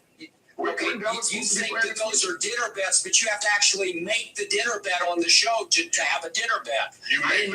We didn't have any bets on those. You had a bet that Dallas would make the NFC Championship, and they're not there. But hey. Okay. We were going game by game. Okay, so here's the point. I hear what both of you say about Patrick Mahomes. I give it up to Mahomes. He was very good. I thought Josh Allen outplayed Mahomes last night, especially given degree of difficulty, because the Bills' defense was flat out decimated. They were even losing players during the game. We had still probably the Middle East, man. Well, he is Muslim, so we expect, man. Last night. Don't get me started on Matt Milano gone what a fucking, what a hypocrite fuck. It was a mismatch to me of Mahomes versus the Bills defense, and they got little to no pressure on Mahomes. So he. This guy's so fake. This is who Hassan is sucking his dick to. Oh my god, bro, this guy is such a bullshit artist, man. Wide open, like nobody's around him. Well, obviously, he's the number 1 option left for Patrick Mahomes. So how do you do that? So given the pressure on Josh Allen and given the stats that I'm looking at, Josh Allen actually dominated this game with his arm and his legs, even though I give you, Richard, he was dinking and dunking. But I've never heard of such a statistical anomaly as what happened last night. The Bills ran 78 plays to only 47 for Patrick It's been a Mahomes. massive fail. It's been a massive fail. Was 37 minutes for the home team to only 23 minutes for Patrick Mahomes. Conversions on 3rd and 4th down. Would you believe Buffalo went 9 of 17? That'll win a whole lot of football games. And yet Patrick was only asked to go 5 times on third down. He faced 5 thirds, and guess what? He converted 1 out of 5. 1 out of 5 versus 9 out of 17. So you step back from this and say, well, then what happened? Well, to Richard's point, Josh Allen took 2 big shots in the fourth quarter down the field. If we didn't see him again, you alluded to him, Richard. The first one's to Trent Sherfield out of Vanderbilt University. And I thought this is early in the fourth quarter, caught. This is about, 10:59 left in the fourth quarter. And he goes deep to Trent Sherfield. And it's not an easy catch, but it's just catchable. We've seen that catch made repeatedly in this league. And Trent Sherfield's bounced around. He's been with 4 different teams. That's all you got left because you don't have Gabe Davis. Maybe Gabe Davis catches that ball. It was a good enough throw to be caught, and it's going to change the game. And then a couple of minutes pass, and we got another one that you both referred to, and it's Stephon Diggs. And I wish it was Trevon Diggs. Wish he could have played this year, but bombs away. Someone Not many mentioned. humans can throw it that far, and I don't know what's going on between these two. You've talked about it all along. They're just not on the same page. I don't know if they have personal issues. I don't know what's going on. That ball has to be caught, and that ball changes the outcome of this game, in my opinion. It's just everything because it gets the crowd into. And again, what's hard to believe is that Josh Allen's offense had no plays over 20 yards except for his. I mean, the closest was his 15-yard pass to Diggs, but he threw him. I love it. Love it. Yeah, dude. Abdul Syed, the fucking fake doctor, fake socialist bullshit artist he is. So let me get this straight. He's not even a doctor. He didn't complete his residency. He doesn't have a medical license. His doctor's his wife is a psychiatrist, doesn't believe in Medicare. He says he wants to tax the 1%, but he is the 1%. He owns 2 properties in the Middle East. Go figure. He hates landlords. He is a landlord. He's got 2 properties in the Middle East, man. So this guy is such a bullshit artist. He's just so crazy, man. Hassan is like you sucking this guy's cock. It's just so fucking hilarious that all these fucking socialists, they're just, all these fucking socialist camps, they're all fucking wealthy fucks. Just go look at Bernie Sanders. Go look at Abdul Syed, fuck. You go look at AOC. You go look at Elon Omar. Every fucking socialist is basically running right now. They're all fucking wealthy. They're all wealthy. Come on. They truly don't believe in this bullshit because they're not educated on socialism. They just want to basically just destroy democracy. You know, it's just destroy the Constitution. That's all. That's basically what these people care about. It's fucking obvious, man. Hopefully these fucking tankies we crash down in the midterms. Like when they do, when these fucking socialists do lose, we stuff their asses into lockers and we kick them out. We get them out of here. We get them out of our politics, man. That's what I want. Get these fucks out of our politics, man. They're trying to destroy the country. They have no place in my country. They have no place in our politics. All right, that's a good thing for that. They talk about Fauci. We're gonna watch this. Stephon Diggs. He will have 7 touchdowns for Stephon Diggs in weeks 10, 11, and 20. See what they say about that. One reception and only 1 touchdown, and that came back to bite you right in the rear when you needed it. And Michael, why? What happened? What's your gut feeling? What's your educated guess on this? What happened We between talked those about two? this way back in the beginning of this We did. and I said there's something going on here, and nobody's talking about it. And I said at the time, I remember I used that No ads, no ads, no ads. King Shot brings you endless fun without any breaks. It's totally free.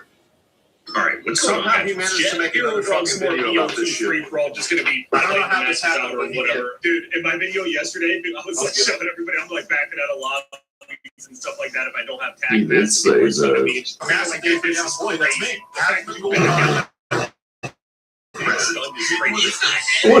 What a hypocrite, man.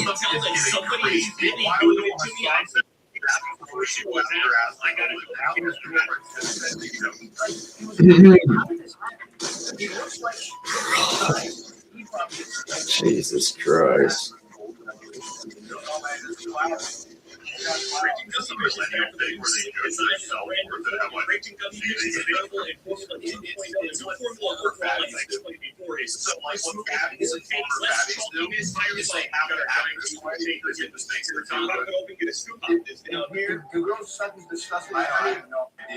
Is that what even like? New Raging Gummy Fish 2.0 now has a stronger taste, better formula, smoother finish, and so more better experience. It is the reason we thought of Raging Gummy Fish years ago. Like we continue to increase.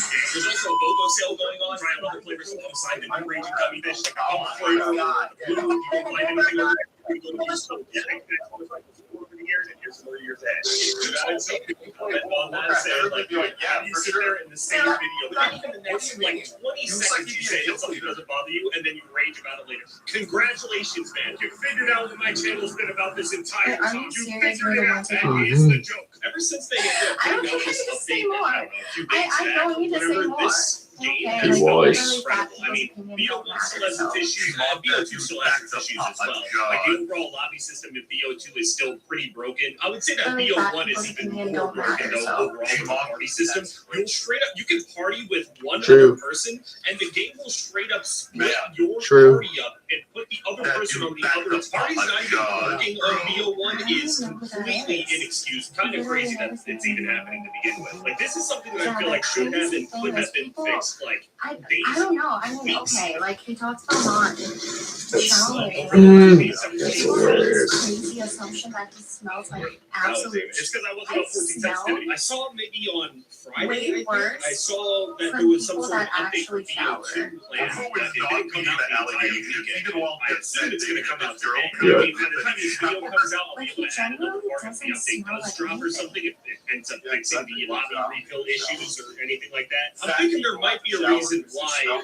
Yeah, they were partying, man. They were chilling the fucking beach. It may end up being a patch that they actually need to pay attention to, so it could be like matchmaking related, party related as well. Like the prime patch for BO2, I think could be like fix the lobby refilling issues, potentially.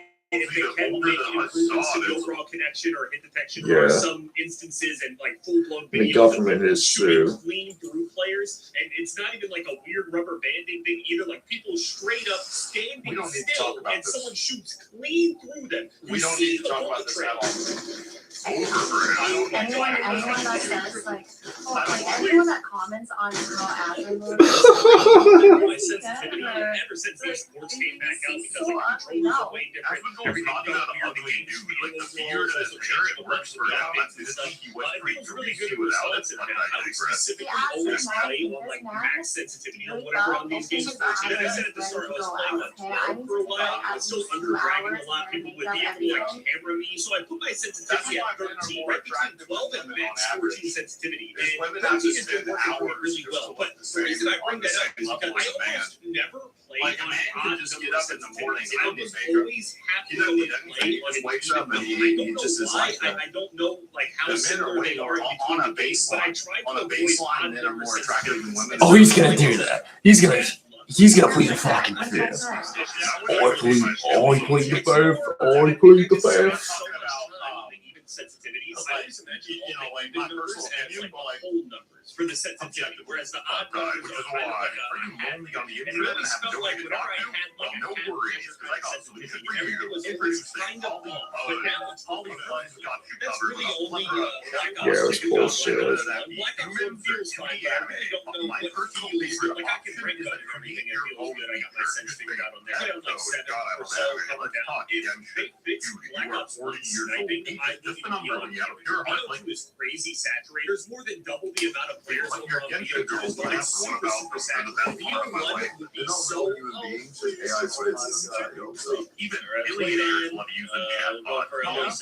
It's actually powerful chatbot available on iOS and the Google Play Store. Go ahead and use the code Westbrook7 to get some premium features for free and hurry, are you ever gonna get a job? There is no dedicated player.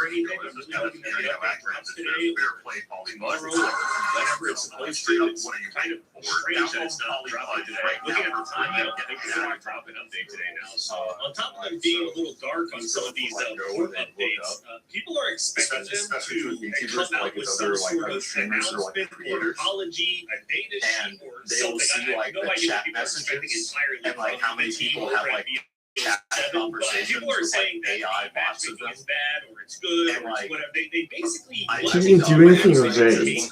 There's not even an AIDS vaccine. to address the matchmaking. Seriously. I still don't really know if there is anything wrong with it. The only people that are playing BO7, I said this before, are the diehard sweats at this point. Way more likely to be on these boards right now. I would have to talk to somebody that like extensively played BO7 throughout the entire year and then ask if they actually feel it. Yeah, there's not even anything with fucking answers. Not enough vaccine for it. Nate's was basically, it's been around since the 80s, dude. He usually said it was from the air. See discrepancies. I hope that it's better or whatever, but I really just wish it would be more like exactly like the year they haven't said that's like VO1 or VO2. It's just functionally different. You probably won't ever get that matchmaking. Luckily, some places right now reveals that your girlfriend Heidi gave a short list of demands, including showering more and cutting his hair shorter. She wants me to clean up the house. She says it's contaminated, getting his stinky ass in the shower is a win, but changing his hair too far. Children have put clip of as the golden train wreck. No! They were running away, showing out this home. What's worse? Okay, let's hear your thoughts. I hope that they really go after Felix tomorrow, but we don't always just get believed. Like basically like Biden's like when they had like Biden's doctors, like last year testified to Congress about his health and something like and they're saying I plead the fifth, I plead the fifth, I plead the fifth. It's very suspicious, it's very suspicious. And also the same with some of the people like on J6 who had to testify were saying the same thing, I plead the fifth, I plead the fifth. When you constantly say I plead the fifth, it means you did something wrong.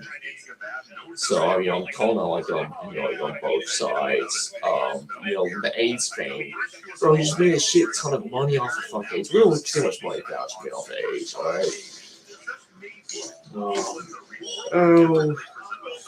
Much. Dude. Fauci. Like,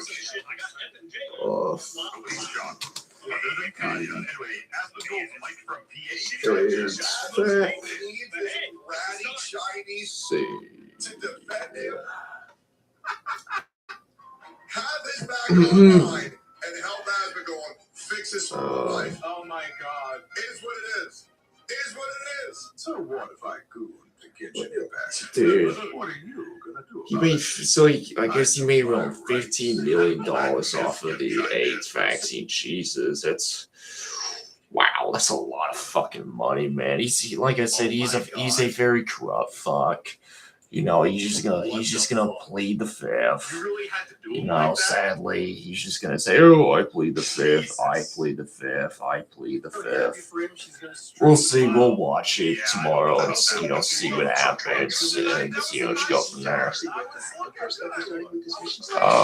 All right, we're gonna watch this. So Hutch, I've been watching Hutch for a little while now. Just like be alone forever. Been watching Hutch probably for like close to probably a year. Around like a year. Been watching Hutch. I've been watching a lot of Hutch recently. We started collabing with Peanut with like our Raiders when they did the collab. With like Plus and all that stuff. So he made basically he's reacting to basically Let's just watch the video from Jake. From Jake Luck, Jake Sucky. About why are the OG streamers quitting T-Food, they shot like Ninja, all that stuff. So let's really react to it.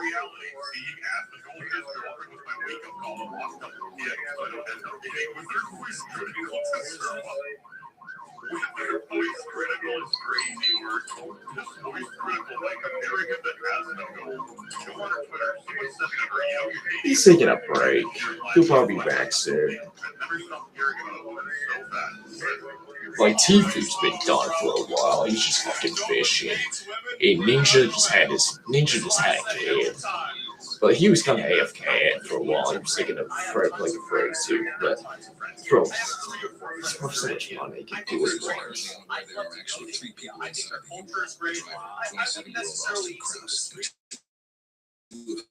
Identified associates. Austin has previously been convicted of multiple felonies, including fleeing and eluding police officers, driving a stolen vehicle, and possession of narcotic drugs. Grew up watching Ninja, grew up watching T-Food, and same with Ninja. So, bro, someone's legit the godfather of Twitch, dude. This guy's been shooting for years. He's such a big godfather of Twitch, man.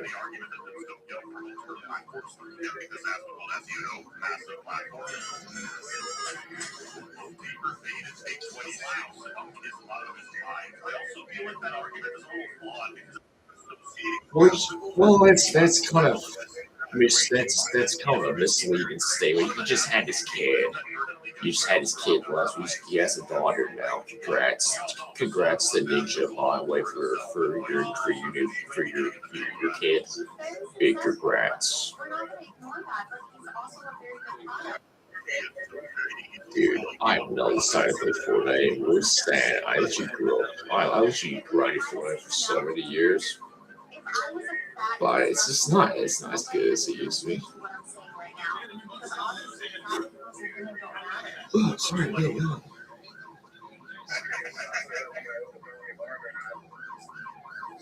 Oh, Marathon's awful. I regret playing that game. No, it's not, Jake. I wasted $40 fucking bucks on that horse shit. Jake got paid to play that game. I hated that game. I hated playing that. What a waste.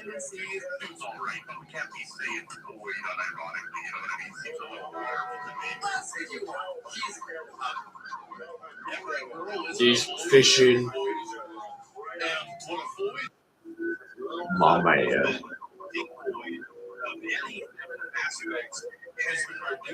My man. Seafood. He's chilling, man.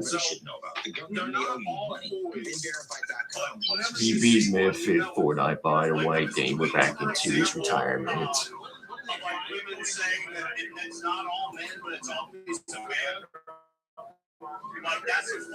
True. That's women that post that are boys. But not every single girl's like that. Really cute Asian boy. Those are the swinging characters. I didn't know she was famous for legal reasons. That's a joke. Also, let's take a step back. Why does the Stavros smell like even getting involved with Master Golden Sauce? Isn't he like a successful comedian who's been on Joe Rogan? Holy reference. Bravos has been starving.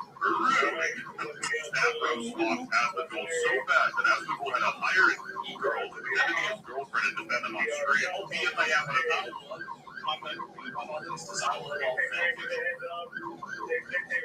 I think it's still funny that people like invent all these like arrogance and shit. Still art creators, by the way. Arc was just poorly fucking mismanaged. They dropped the ball in that game. They got that game so poorly mismanaged.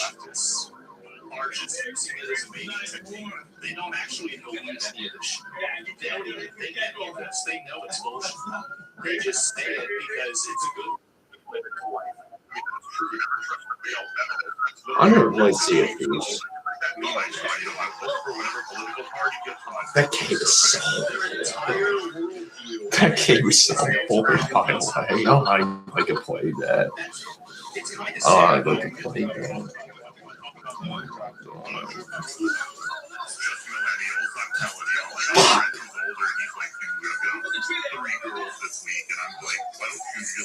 One girl 3 times. And also, like, by the way, I don't really like talking about a lot of like relationships or girls I talk to or don't talk to or anything else. I don't like getting involved in this. It's weird. Yeah, like Stavros can't get under his skin though, because like not even a month later he's out there with a girl on stream. Could be a coincidence. You never know. Interesting that all of his right-wing misogynist fans who love the trash workers aren't pointing out that she does go out there. I'm digging. I'm never not like you're a what? This has never been a thing for me. Oh fuck no! So you go back 10 years, I said the same thing. Oh hell no! We cleared it out, so you know, I'll be a chug jug because I keep it 100. And while that is cringe, I think everyone's just shocked after they go manage to get a girlfriend. Subscribe. The reason you're shot is because you're poor.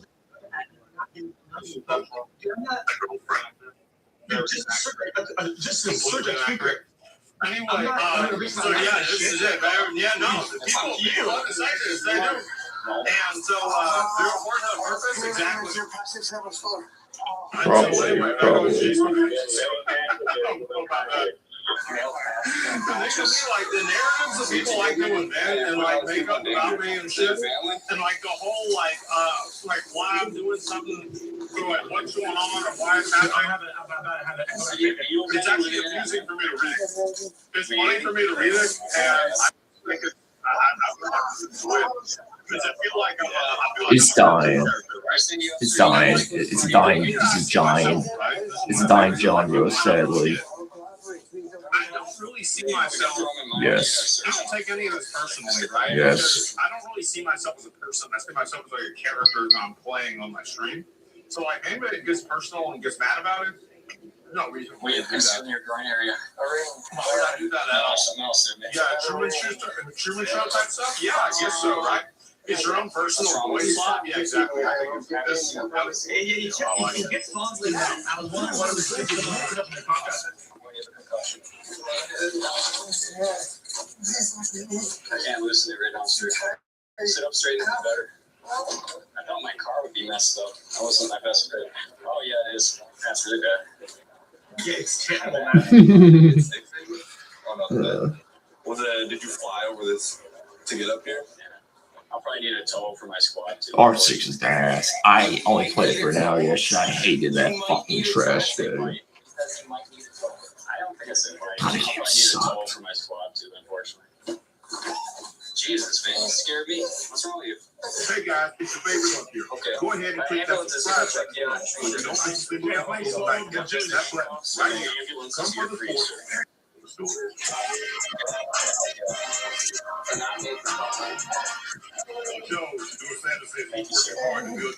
I should download that. I might play it off stream. I might play it off stream. And then you're ready for police. And I told you, anytime you want to do it right here. Yeah. I mean, listen, it's a disconnect. You know, it's a disconnect. Once that Wi-Fi get on point, it's gonna be all right. Yeah. It's industry is very important. I think even those that play the game and physical. It's one thing when you get to the NFL, right? You have to be able to work with your receivers. You gotta work with receivers because just because you have a ball in the hand, you gotta have to run around. Doesn't mean you have to get some connection. Fuck you. True. There's certain nuances that you have to have certain rhythms and times that you have to know. that over the course of a training camp, over the course of the off season, that you get to know your receivers.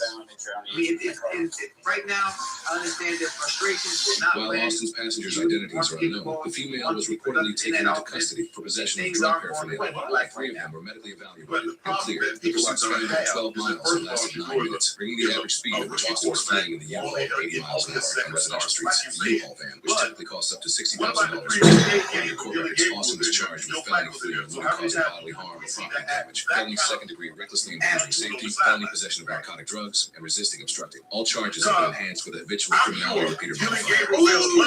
He killed a bunch of worms. August 26, He knocked 2026. a couple birds out of the I sky. rarely see these modifiers in most And we states. didn't What see is this. big thing? So people like, What is this? hold on. Finale repeater modifier. While his case is scheduled for a plea sentencing hearing on August 26th, But I need to He's a rookie quarterback.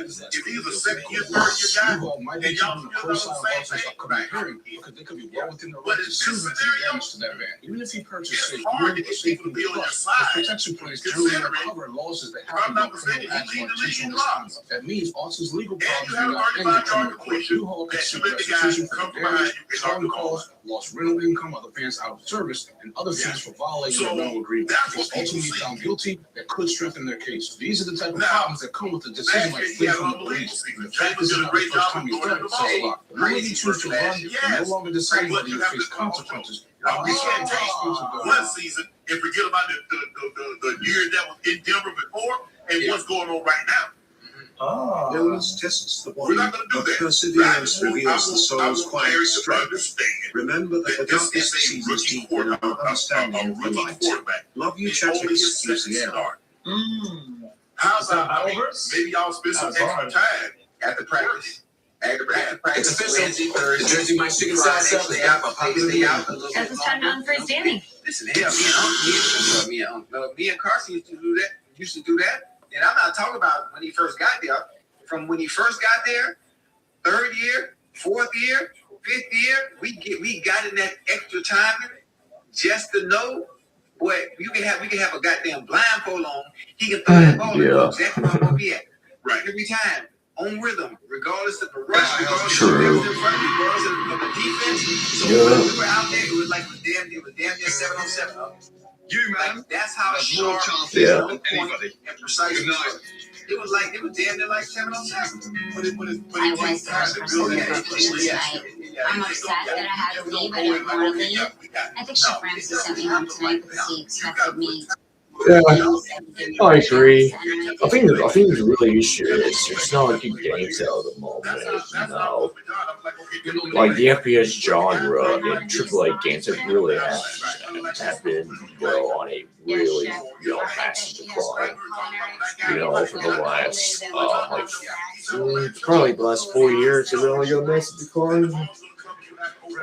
They've been FPS games and AAA games. They've been ruined by hackers. They've been ruined by toxic thoughts. Just also by incompetent, devs don't know what the fuck they're doing, just pure laziness. They don't really care about the quality of their games. They only care about microtransactions and overcharging for shit games. That's like the problem with FPS games and AAA games for the last couple of years. It's just gaming has gotten really, really stale. Gaming's gotten really stale probably since 2022. It's got super fucking stale. Last time gaming was really, really popping and peak. It was COVID when everybody was at home. When people leave their house, everybody was playing video games, and I was grinding Warzone, obviously. Valorant came out. People were playing that.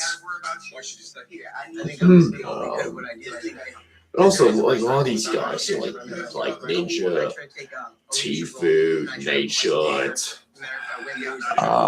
Summit, Shroud, Lyric, T1, they all been streaming since Twitch basically became a thing. Like Nate Shot, Summit, Lyric, Soda, they all been streaming on Twitch when it used to be Justin TV, man. When it was called Justin TV, that's all they've been on the platform for. The only ones that are from that, that are like still streaming is like Summit, Soda, Lyric. Like Ninja is not streaming as much. Obviously, he's got a burn from David, some games that he's played, for the last like 20 plus years. And also, he just had his kid too, so congrats, for having his kid, very happy that for about his kid. And like Tfue, stop streaming, like seriously, 3 years ago, he was like just burned out from looks like hours, Twitch contract he had with Twitch, and just constantly grind, like Fortnite, like nonstop, for many years, many hours. He say he lost his passion for gaming. Then obviously he came back for a short time when Arc Raiders, like a fun game for a couple of months. Then the devs just said, "Fuck it, we don't care about the quality of the game. We're not gonna put anti-cheat. We're just gonna allow hackers and cheaters and toxic people spamming the N-word into the games. We're gonna keep all the retarded glitches. We're not gonna fix the quality of the game." And the game just died. It just did. And also, like rap content started to fade on Twitch. IRL stream became a thing. Josh Chang took over. Politics took over. Obviously, a lot of people, now streams like As We Gold and like XCC to a certain extent, and started doing like political content. So that's what's really kind of dominating space at the moment. Who knows? Gaming might have a big, comeback. It's gonna happen. But right now, I don't see gaming really having the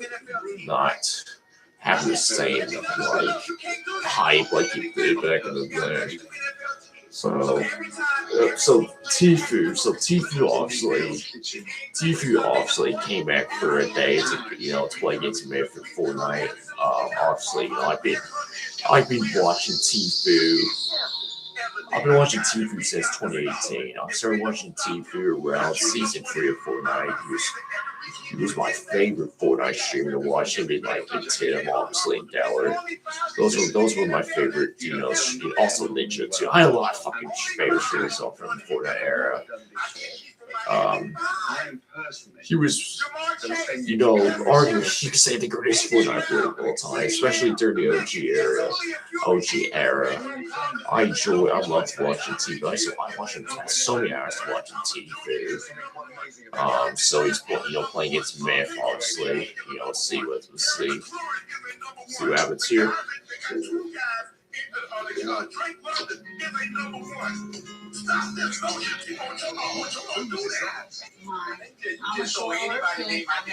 This mode's not that fun.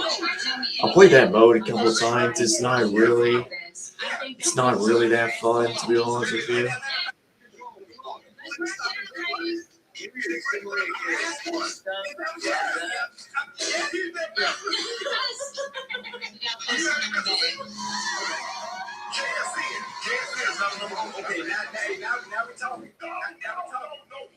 you are facing advanced non-small cell lung cancer, asking your doctor about a treatment plan with Keytruda is key.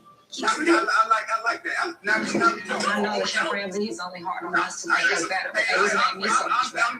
I know that great things will come out of this, just starting to call it school. I'm ready to really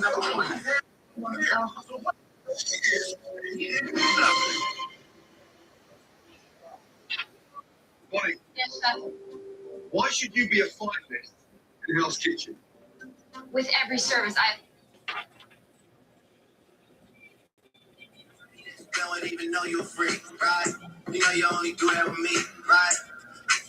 I used to go to Paradise all the time back in the OG era. I used to go there all the time. They had Van Tilton, like Retail and Dusty and Pleasant Park, all that. These were some good days. Double checking up, ain't nobody that you don't even know you're free, right? You know you only do that with me, right? Yeah. Double checking up, ain't nobody that you don't even know you're free,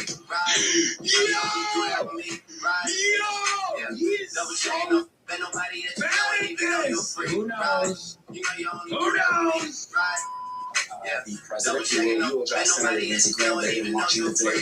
As you know, Graham played a pivotal role in the president's foreign policy agenda. With his loss, what does that mean for the president's foreign policy agenda going forward? Well, I really see the passing of Senator Graham in the context of also losing in recent years Senator McCain and Senator Lieberman. You'll recall that the three of them are referred to as the three amigos. They're all gone now, and together they did stand for this combination of some of the worst of the worst. Joe Lieberman sucked. John McCain sucked. The three of them. Their use of American power, they're also committed to a certain kind of vision of internationalism. In many ways, yes. And there are other voices that support that particular vision in Washington, but the three of them concentrated together were really leaders on that front. All three are gone now. There are other trends to the trends that flirt with or go even further with isolationism. Those trends are in the ascendant. Graham's death doesn't do anything to stop that or slow that down. I think ultimately that weighed in on the decision a lot. This is fascinating to me because it's not exactly what we heard from LeBron. And also, Draymond Green is someone who was probably Lindsay's eulogy are so bad, dude. Trump takes issue with Lindsey Graham's eulogy. He's reading virtually everyone like Lindsay. Well, not everybody, but it sounds good. I have to be honest. I have to veer from this set for a second. Yeah, things got in Washington. Virtually everyone, Republican or Democrat, liked Lindsay. Well, not everybody. But that is beast mode. Okay. Trump, notoriously the worst. I'm going to give you my top 8 in the Western Conference. Notoriously the worst guy. Number 8, Portland Trailblazers. Remember, Damian Lillard is going to play this team. And oh, by the way, they had a job. There's a lot of talent on this team. Always has to put you down. He's just the worst. Utah Jazz. I'm super high on Darren Peterson. I'm just telling you, this guy is going to be a major factor. Number 6. The Denver Nuggets. Jokic has been one of the best players in the league, but look at the offseason, guys. They did nothing. Number 5. He was a tough Minnesota cookie. Okay, I have to be Timberwolves, honest. Ant Edwards, and This for a second. He was a tough cookie, darling. Number 4. But he was Houston Rockets. They didn't really lose anybody. This is a damn good team, folks. Number 3. It's the Los Angeles He has Lakers. no grades. The players that fit into roles around empathy.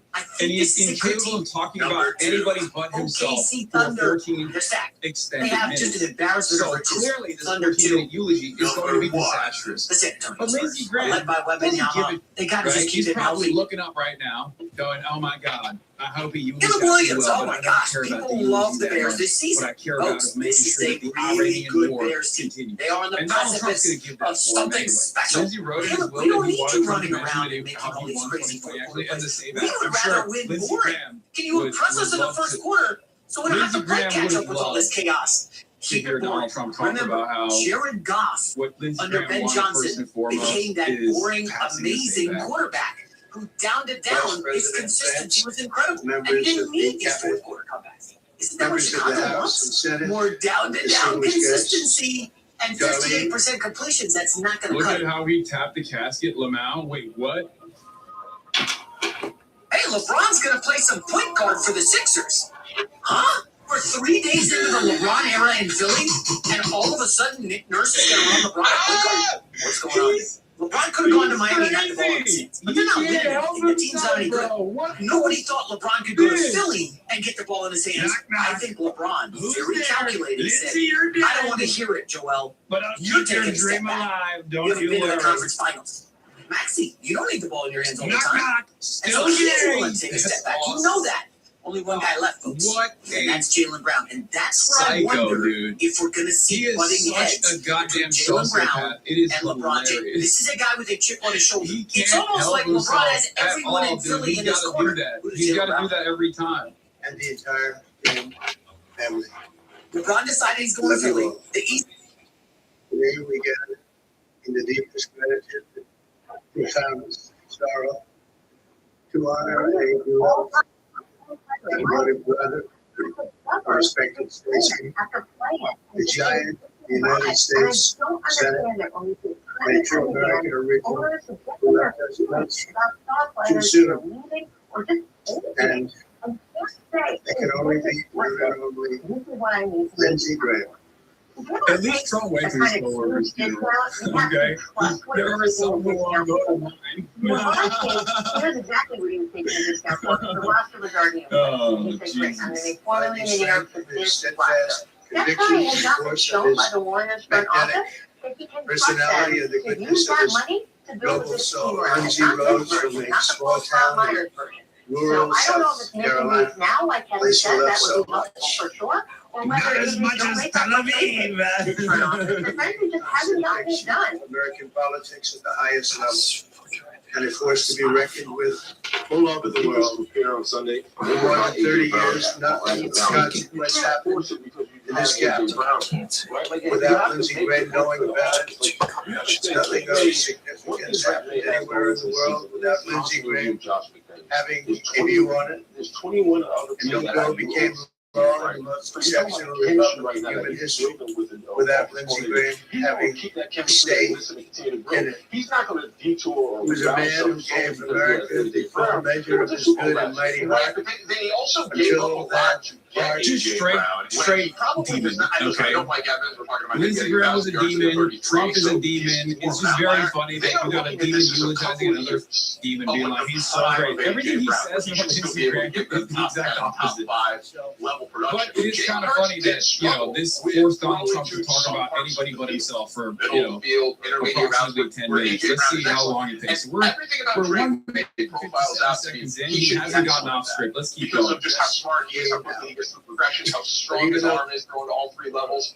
I would think if you were going to go get AJ Brown and bring in whatever distractions or anything like that comes with it, I would expect that you're going to figure it out. Oh my God. Dude, come on. Are they finally going to give He had a big heart. It just exploded one day. Very sad. He died. He died like a dog.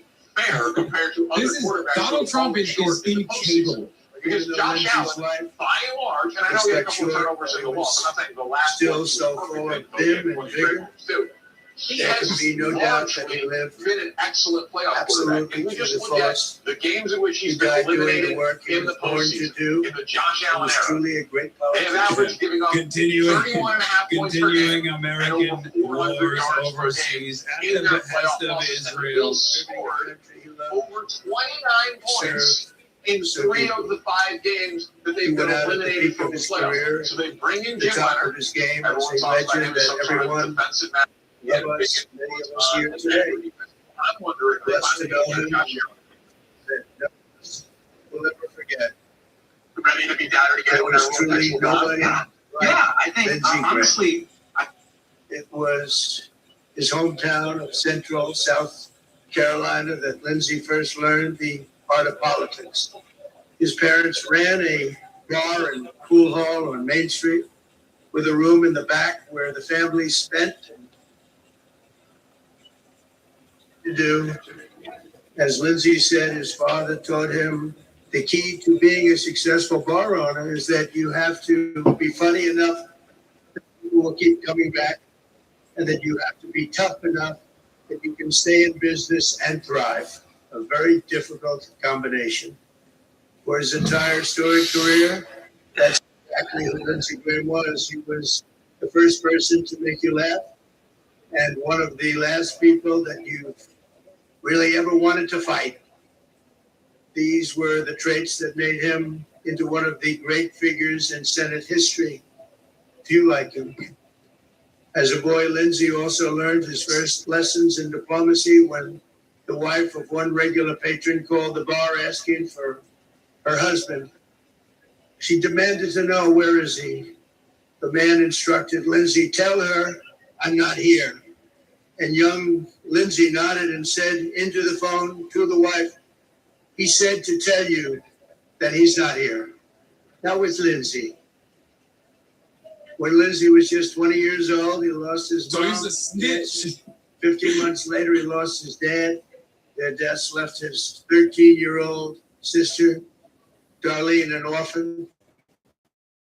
But in God's mercy, she had her wonderful brother to take care of her.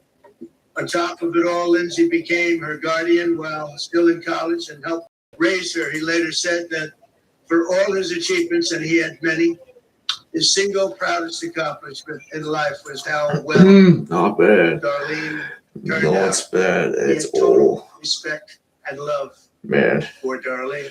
I definitely Nothing miss could be watching more fitting TV, than man. I was actually woman watching a lot of TV when he who came was back Lindsay's to like when he proudest came back legacy. to like Arc Now Raiders. continues his legacy of It's service in kind the of sad U.S. that Senate. Arc Raiders just fucking Place fell that he off a cherished. cliff and it just And I run, have you no know, doubt by that he's looking going down today, content beaming with morons pride because, as his you know, who knows if sister, Arc Raiders Senator actually had a content, you know, Thank had a, Lindsay you know, like first had a stormed into content, Washington with the Republican Revolution of you know, like 1994, development becoming team, the you first know, the Republican to win his game House would still be district popping in in TV, would still be streaming it. So just run by content morons. But enjoy the bitch, my man. You deserve it, my man. Enjoy watching for all those years. Alright, what else to watch? Should we watch more Cop Slot? Guys got more Cop Slot? More Cop Slot? See, let's find some. Let's go find some. Well, man.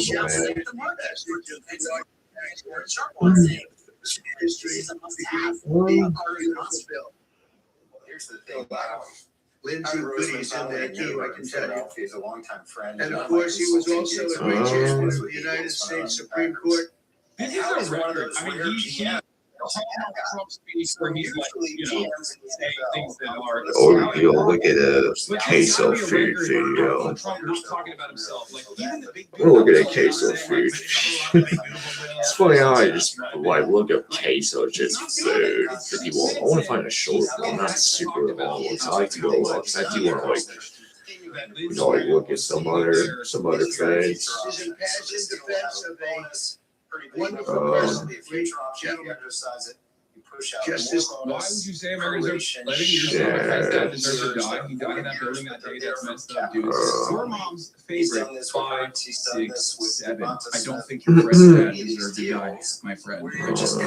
Okay? I know you're a body count, regardless. Yeah, we can't find a short one, and then just start looking at cops up. Yesterday, for the record, because you know, I said that our actions led to 9/11, and I even apologize for the language that I used at the time. And yet, people who are pro-Israel love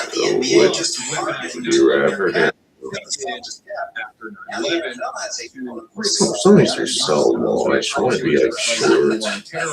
Oh, man, I still remember watching that. That was hilarious. I tweeted about this last night. I said 7 years ago. I said we brought an upon ourselves. Sweet. This is a candy edition. We're gonna go watch that one. We totally did. I'm an American. I'm a part of this. That never gets mentioned for obvious reasons. 7 years ago, I apologized for my language, which I also did. Since then, I've helped get a 9/11 first responder elected into office, which you guys all terrorist because he's Muslim. He's there at ground zero. I'll probably say jelly beans, I guess. I don't like jelly beans. I don't like them either. But weirdly enough, Adam Hamilton, who was a 9/11 first responder, was not seen as a 9/11 first responder, but more so a 9/11 co-conspirator by the Tiramisu. And let's be real. Tiramisu is really fucking good. I had from Off Guard once. Oh my god, it was so good. About 9/11 beyond. Peanut butter. I have peanut butter every day for breakfast. I love having peanut butter. If you try to present as anything but that, I'm sorry. You need to get called. Okay? I'm tired of it. Cupcakes. I like cake pops, but So obvious. Okay? I don't think Zionists care about. they're both really good. I'll probably say cupcakes. That's it. You can't say it's not slick, that white big dog yet. You ain't slick. It did go kind of viral on Twitter, Yeah. which was shocking. I thought Twitter would be far more reactionary to that take and be like, no, it doesn't matter, blah, blah, blah, all this shit. This was very funny. This guy posted this thing, this AI post. Different opinions, same enemy, one mission. Destroy Hassan. Destiny, facts and logic, debate God, pro-American, anti-communist, no bullshit. Free speech matters. As we go, base case, high base, anti-woke, common sense, America first. Hassan, pro-communist, defends dictators, hates America, divides people, pushes company propaganda. Hassan's community, America bad, West bad, resist everything, anti-Semite, tanking losers. I'm so very confused. I'm not to destroy the communist pipeline. A lot of differences in the future of America. Love it. I love this. This goes hard. Yeah. No, it does. It does. As a kid, told this is supposed to be a promo or making fun of them, but I like it. Thank you. Donuts. I love donuts. I don't know. Different opinions. Same enemy. Donuts. Milk Milk chocolate. Choice words. Milk chocolate. Milk chocolate. You're welcome on the broadcast anytime you want. Chocolate. What the fuck, queso? Bro, what the fuck? Chocolate ice cream, come on now. I believe it was Marshmallow. But no matter how, my father was a ground zero first responder. Was there a few hours after the tower fell? He died from the smoke down there, and also broke his neck going down in a few of the holes that were left. A bunch of Yes, I scared scouts. They never tried to actually help him. By the time the Drogo bill passed, he was gone. I'll say apple. Apple. Not even just me. Chocolate milkshake. And I covered the Drogo bill extensively at the time as well. John Stewart was like the guy that finally got chocolate milkshake. Chocolate. Oh, come on, man. Yet another clear-cut example of these problems are demonic. But what's really interesting about this is that there are probably far more 9/11 victim families. Now that LeBron has decided everybody knows. I love banana pudding. I do love banana pudding. I'm missing banana pudding. I can't have it now because my diabetes. Oh man, I love banana pudding. Back in the day, those were some good shit. Caramel corn. I love eating caramel corn, man. I love caramel corn. That shit's good. Oh, by the way, Adam John, there's a lot of talent on this team. And I'm buying what you coach, been an assistant for 17 Frosty Brownies, yeah.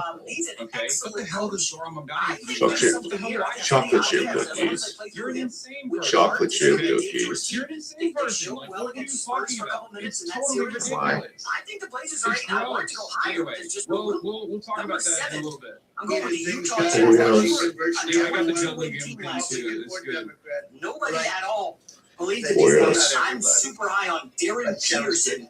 I know it's summer league. This guy is a major factor. Yeah, I said that. Peterson is a creator. Ace Bailey was okay last year. S'mores. I'll probably say s'mores. Jared Jackson. Don't forget the Jazz have been actually trying to be bad for a while.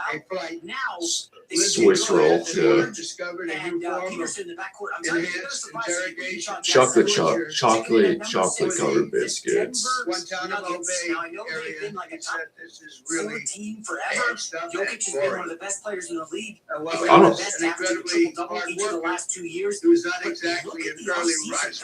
Well, personally, gummy bears. I'm not a big fan of gummy bears. He's like their 5th best player in the playoffs. Never. What the fuck is this?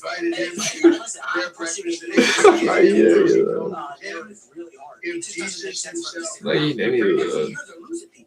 They're the one team in the second apron. Oh man, that's a hard one. That's a hard one for me. I love both. I appreciate waffles. If I love both, man. I love both. Strawberry ice cream. I see a pint of strawberry ice cream every night during COVID. Bluebell ice cream. the world, okay, in devastating ways. The idea that like only reactionaries get to talk about 9/11, they get to dictate how other Hot chocolate. Hot chocolate. Hot chocolate's good, man. It's Christmas time. Oh shit, that's a hard one. God, I love Puffs. I agree with Puffs sometimes. I love Skittles and M&M's. I only tell me eat Skittles now. It's my glucose is really low. Filled donuts, man. Nah, I'm just gonna donuts. I don't like cheesecake. I'm such a strawberry. He was extremely hawkish. I will tell you, he never sold Dairy milk chocolate. Dairy milk chocolate's good, man. It's one of my favorite things to get from the UK when I go to the UK. His job was to do everything he could to ensure our enemies would lose. It was this conviction. I'll probably say a mud. I'll probably say like a mud cake. It was unbelievably hot games. Probably say like a mud cake. Am I right? Yeah, I'll probably say that. That's literally a verbatim quote. Fudge. I love fudge. I used to have fudge. I love that fudge during Christmas, dude. Take some fudge. Even while he was in office. And it was this conviction that took him as a senator to almost every country on earth, confronting America's adversaries and standing up. No, chocolate. Chocolate. You can see that I love chocolate when you say chocolate. Whoppers. I like either, but I would say a Whopper. I don't like either.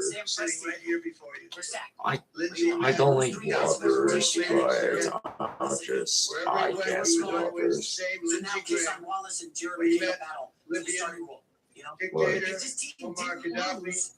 In a tent in the desert, he told him I expected something out of the Arabian Nights. This looks more like I don't like those. It's disgusting. And when he met the Dalai Lama, Lindsay looked him straight in the eyes and said, Banana splits. "Can you really?"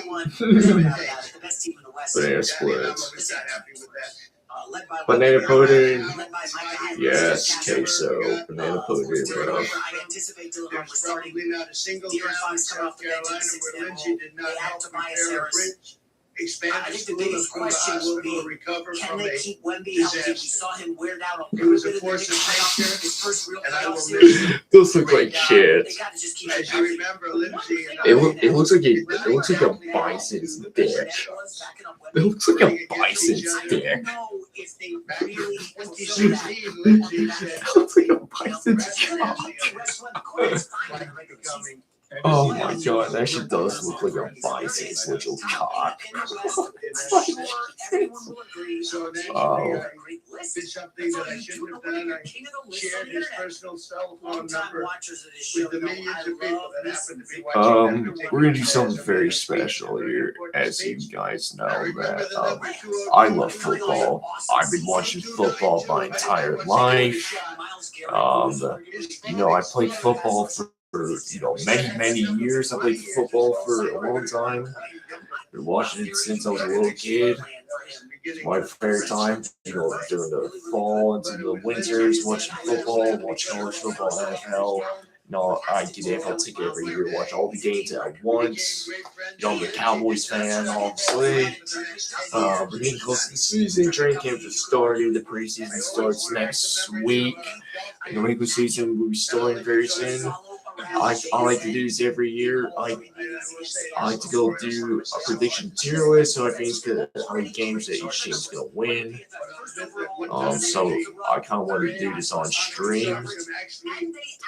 Then tomorrow we're gonna do the tier list, how many games we're gonna win. But actually tomorrow we're gonna go do the win-loss everybody schedule. So we're gonna do an NFL tier list. We're actually gonna do NFL tier lists on quarterbacks and all that. Also do on teams, how many games we're gonna win. That is my plan. but By the it way, seems like everything's Trump The 10 run years game ago is solid. versus It look looks at like him we're now. possibly Alright. seeing 3 tight end sets for the This was Rams given their Trump. offseason. This is Let me edit. We're gonna edit this out, okay? We're gonna edit this out. So trying to think what I could put here. is hanging on to this Trump because they remember this Trump. Many of them are boomers. I'll put like 13 to like 15. Then I'll put like 11 to like 13. Like 11 to 13 here, right? Then we'll put like 9 to like 11. Then we'll put like 6 to like not, yeah, we'll put like 6 to like, no, we'll put like 6 to 8 games. Then so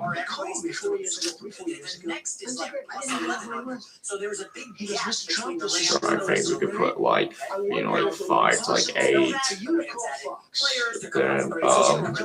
Then we'll put who's gonna win like less than 5 games, basically. Just put like we're gonna put like 1 to 4, like 1 to 4 here. That's all right. Remove all these retarded ads. All right, the Rams, obviously, Rams went to the NFC Championship game last year, barely lost. Matt Stafford was the MVP. Puka, one of the best receivers in the league. Sean McVay, top 3 coach in the league. They got Puka, still got Matt Stafford, got Kyron Williams, who's very good. Still got Devontae. They trade for Miles Garrett. A big surprise. They trade for like Miles Garrett.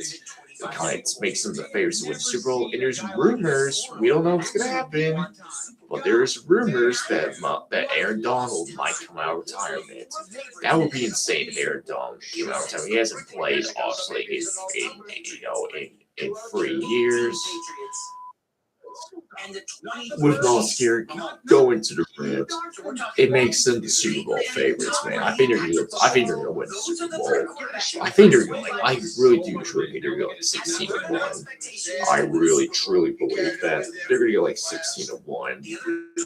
They're gonna have the best offense in football with Stafford and with Sean McVay play calling, and you still got Kyron Williams. You got Puka. You got Devontae. Defense will be good. Everything's good. Their pass rush is pretty good. You got Miles Garrett now. Potentially Aaron Donald might come back. Byron Young's very good. They trade for McDuffie in the offseason. They trade for John Watson. The secondary was the issue last year, so it's for special teams. So, if they stay healthy, no injuries, and they look great on paper, I think they're going to win the Super Bowl. I think they go like 16-1. That's my prediction on them.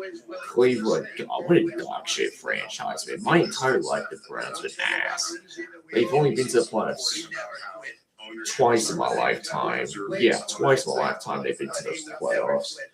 God, they've been through feels like they've been through like 100 quarterbacks. I'm not gonna name all some of like Tim Couch, like Johnny Manziel, Brady Quinn, Brandon Weeden, Terrell Pryor,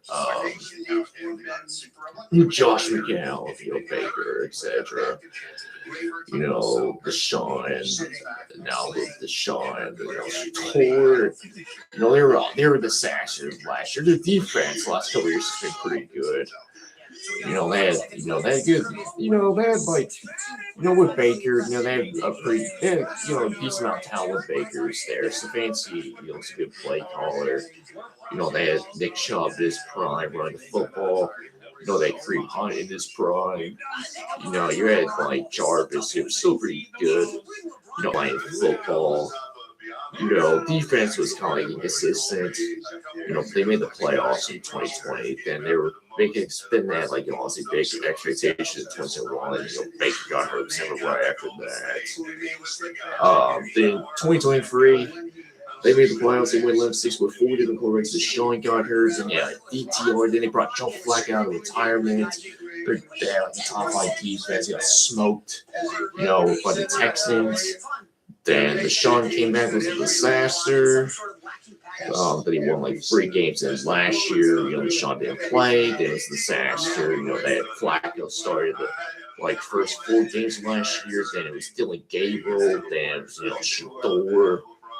So Deshaun's coming back, but he's not right. He's not. He has not been the same since he was with the Texans. Ever since all those allegations came against him, he's never been right. He's been banged up. I can see Deshaun probably starting the first 4 or 5 games, and everybody Shador will come back. Their drafts have been pretty good. Last year you got John Gaines, you got Fan, and you got Swiss and Slanger. But even said they don't have a quarterback. They're gonna win like 2 games. I'm sorry. It's Todd Monken's like a question mark. He's never been a head coach before. He made some questionable, play calls. With the Ravens, is he really like a great play caller? He's all that talent at Georgia. He had Lamar, he had Derrick Henry. So how good were you, man? I'm not saying he's a bad coach, but we've never seen him as a head coach before. He doesn't have Lamar, doesn't have like Derrick Henry in the backfield. So we have to wait and see, man. We have to wait and see, what he's like as head coach. And also, their ownership is so bad. They're such a dysfunctional franchise. So they're going to win like 2 games. The Falcons. Falcons have always been an interesting team. They've always been like a fringe playoff team. Like the last couple of years. They do benefit. They're the worst division in football. Also the Falcons have never been the same since they flew 23 in the Super Bowl. They've been a playoffs a year after they beat the Rams in the wild card in 2017 and barely lost the Eagles in the divisional round. They haven't been to the playoffs since like 2017. They haven't had a winning record since then.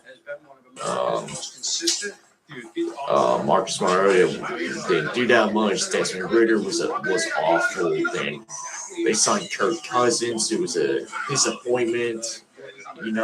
They started off, pretty decent, pretty good. The first half of 2024, they started like 6-3. Kirk Cousins was playing well. Then second half of that season, he just fell off a cliff. Then they missed the playoffs. Then they drafted Penix. Penix hasn't stayed healthy. When he has played, hasn't been very accurate.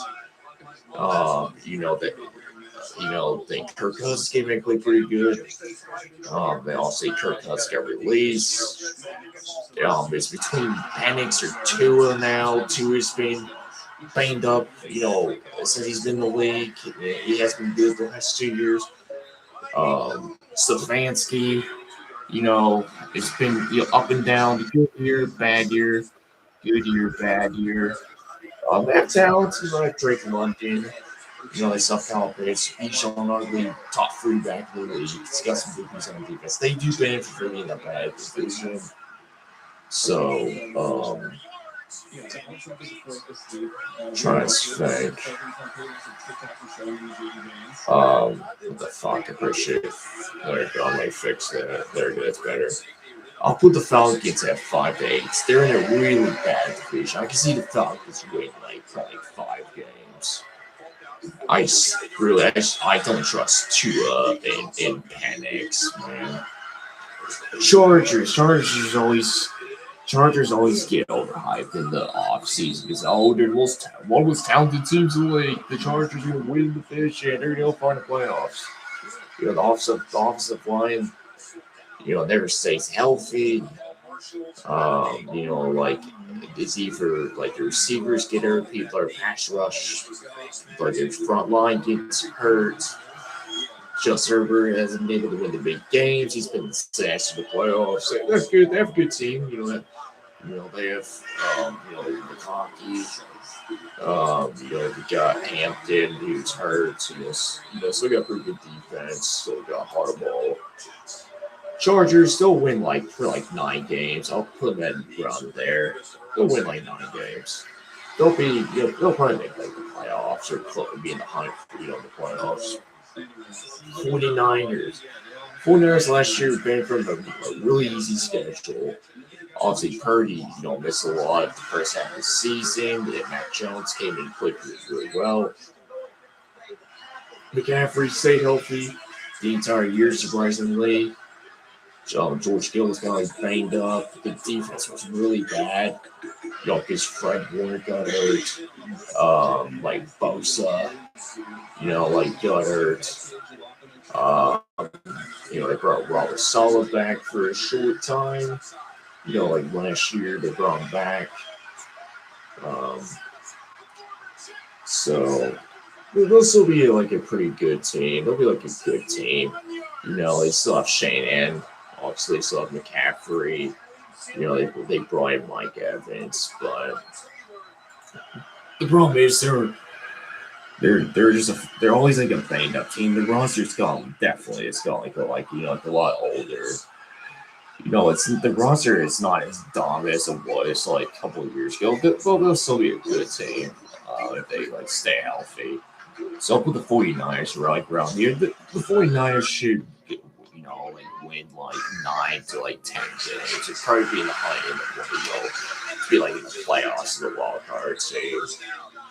The Panthers. Obviously, the Panthers last year won the division. They almost beat the Rams, surprisingly, in the wild card. It came really close. I was really surprised. They benefited from playing in the worst division in football. They were a frisky team last year. They would get blown out, but they upset the Rams in the regular season. Upsetting my Cowboys. They're up and down. Like Bryce Young's, they had some good games last year, some bad ones. I like Technic McMillan. He had a impressive rookie season. Rico Dallas pretty good. Still there. Will the Panthers take a step of their penis to win the division again, win a playoff game, have a winning record, or will they just, basically regress? I don't know. I still don't really trust the Panthers yet. I'll be slightly generous in putting there. I think the Panthers probably win 7 games, 7 to 8. I'll be generous, all right? I'll be generous. They do play in they play in a really bad division. So, they benefit from playing a really bad division. Seahawks, obviously, the defending Super Bowl champs. They won the Super Bowl last year. They saw that coming before the season last year. I thought, yeah, they'll make the playoffs. But then I think they're going to win the Super Bowl. No. Obviously, they had one of the best teams in the league last year. Kenneth Walker got really hot. Towards the last 6 games, and the Seahawks got really hot in the playoffs. Jack Smith-Njigba, best receiver in the league last year. Offensive player of the year. Sam Darnold was good. They lose some pieces. They lost kind of Walker from the Chiefs. They lost some players in their defense. But obviously, they'll still be, potentially go to the Super Bowl. Obviously, they still got a lot of pieces on their offense and defense. So I'll put the Seahawks here. The Seahawks will still win 12 games. Buffalo. McDermott got fired. That was very shocking. They, lost to the Broncos in the division round. It was arguably the easiest path to get to the Super Bowl last year. No Mahomes, he got hurt. Chiefs missed the playoffs, had a down year. Bengals didn't make the playoffs. Lamar was banged up. Ravens missed the playoffs. So it was basically their shot to get to the Super Bowl last year. That didn't happen. Joe Brady's now the head coach. We have to wait and see. They're still a good team. Also with Josh, there's always still be really good with Josh Allen. I'll put Buffalo here because, basically they still have Josh Allen, so they got James Cook. I kind of see what the defense could be like. They get DJ Moore, but the receiver is still not great. But Josh Allen kind of wasted a lot of bad issues. So, they can wait and see what happens with that.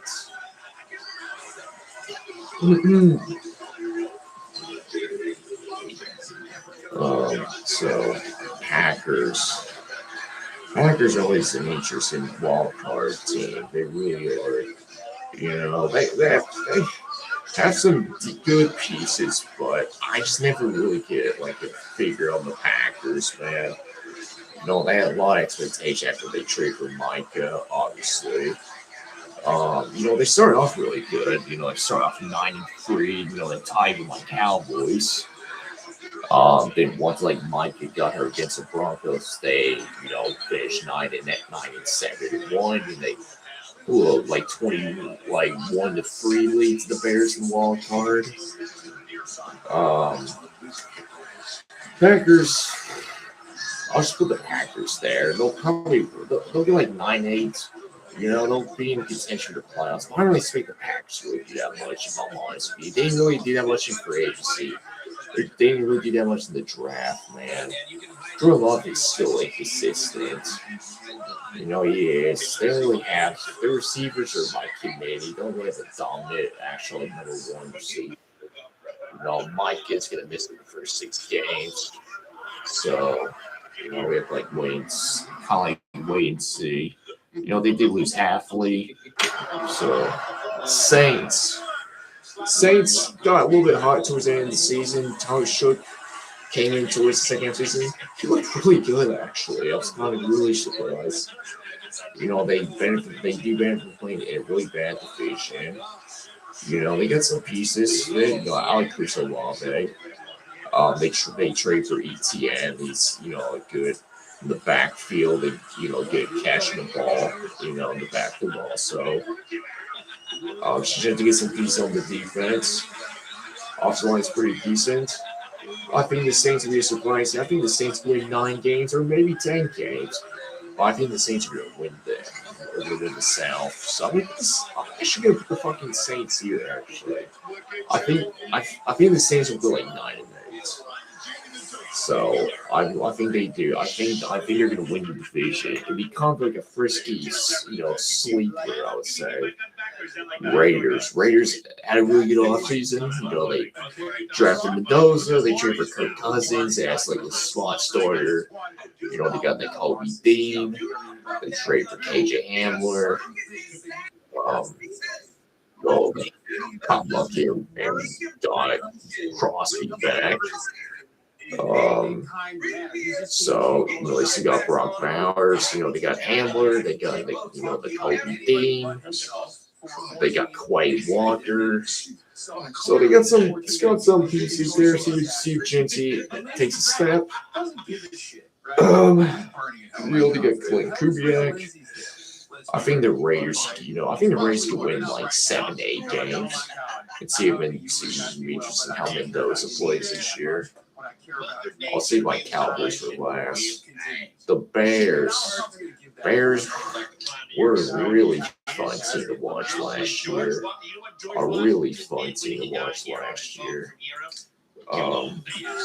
They had so many like fourth quarter comebacks.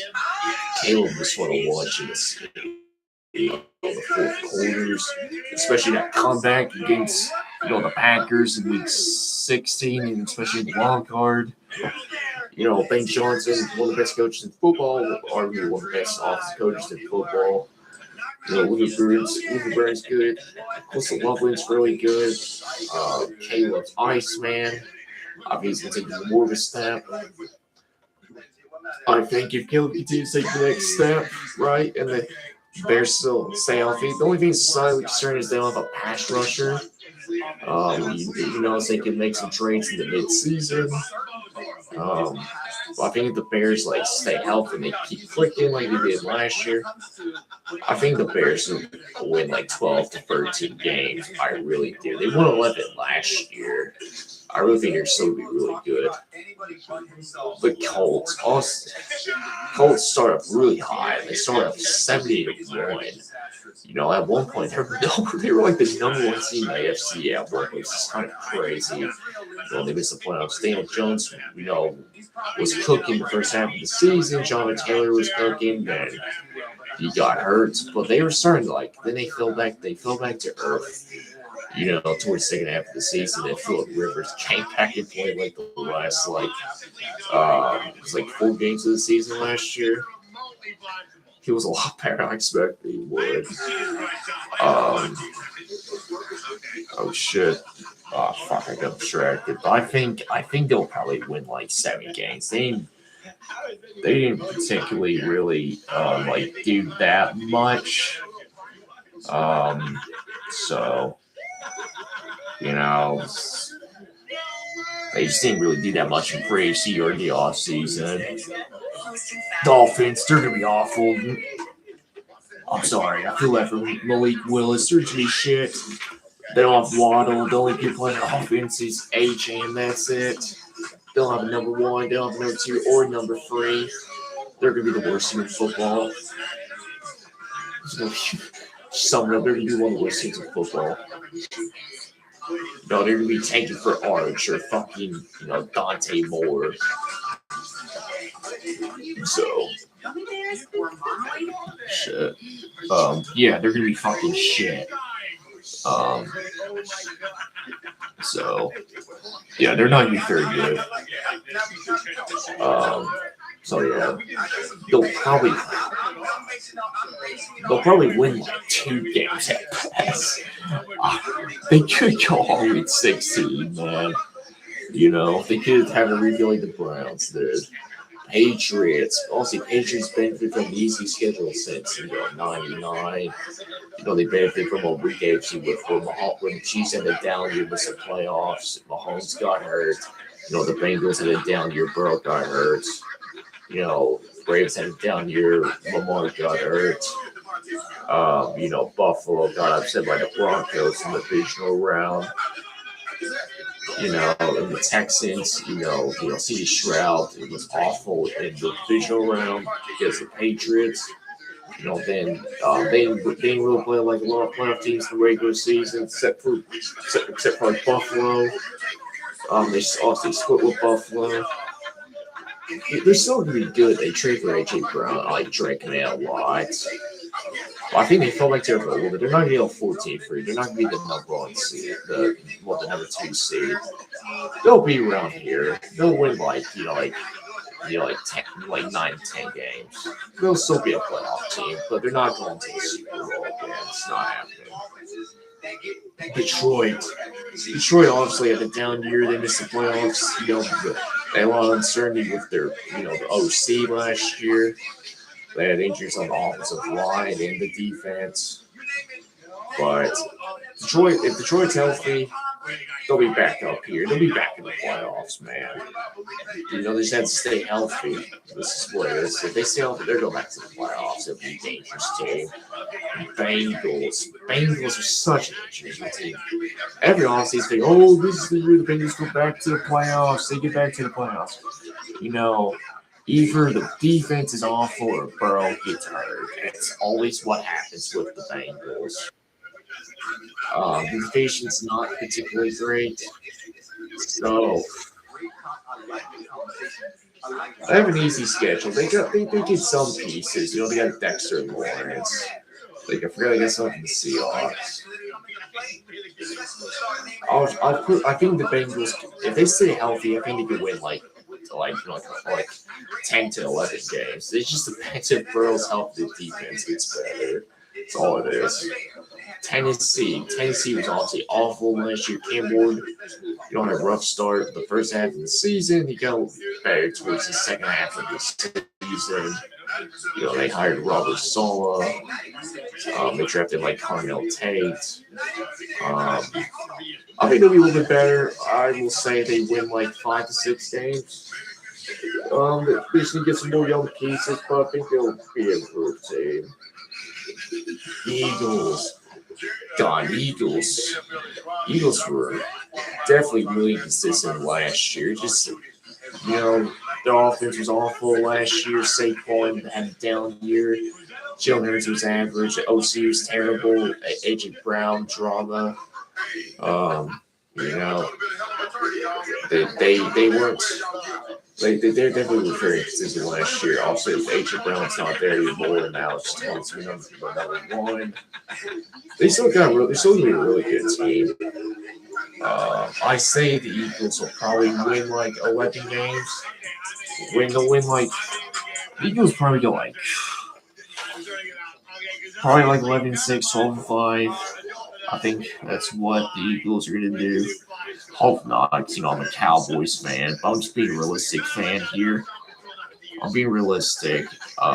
They'll probably win like 12 games. Just being, a realistic Cowboys fan. I hope that they miss the playoffs. So I would love for them to miss the playoffs, but we can only hope. We can only hope that they miss the playoffs. The Jags, very interesting team. They start off hot, had a little lose streak, they got hot again. Trevor Lawrence got hot, last like 10 games of the season. Their defense was really good. They forced a lot of turnovers. They're a very interesting team. They have a really good year, then have a down year, then they have a good year. It's just, I'll say the Jags win like 10 games, something like that. They did lose like ATM, they lost Stafford Lloyd, so that you're really concerned, but they'll still be a good team. It's not like Liam Cullen. He's a really good coach, really good coach, and they won 13 games last year. No one expected that. I didn't expect that. The Broncos, man, if Bowman didn't get hurt against Buffalo, they would have gone to the Super Bowl. They barely lost to the Patriots. They still have a top team defense. They got Jalen Waddle, still got a good running game, one of the best offensive lines in the league. And you got one of the best defensive players in the league, and Patrick Jacobs like part of the best secondary. Broncos, stay healthy. They'll be here. They'll be right there. That's how loaded they were. Giants. Honestly, the Giants, Jackson Dart was a fun player to watch. Scary was fun to watch before he got hurt. Blake Neighbors got hurt last year. See if he comes back healthy. John Harbaugh's now there. A lot of stock on the Giants this year. The Giants have a very tough schedule. They play like a lot of playoff teams. I think the Giants will be here. They'll be improved also. They'll be a fun team to watch. But they're not making the playoffs. They're not winning the division. Come on. I think the Giants will probably win like 7 games. Maybe 8. Who knows? Maybe 9. But that's it. They're not winning double-digit games. They have 200 top schedule. Vikings, man. God, Vikings were such a disappointing last year. Honestly, with 2024, they went 14-3 with Sam Darnold. They let him go. They let him walk. They appreciate it. They started JJ McCarthy. He was hurt. It was a disaster. The Vikings still had one of the best defenses in football. It's the only reason why they won 9 games last year is their defense. But Kyler, I heard that Kyler's been, his reports have been struggling. So that's the reason why I'm just gonna put them there.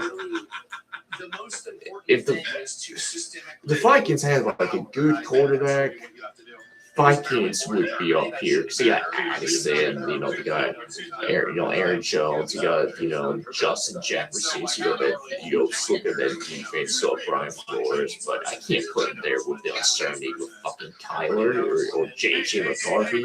So I have to put him there.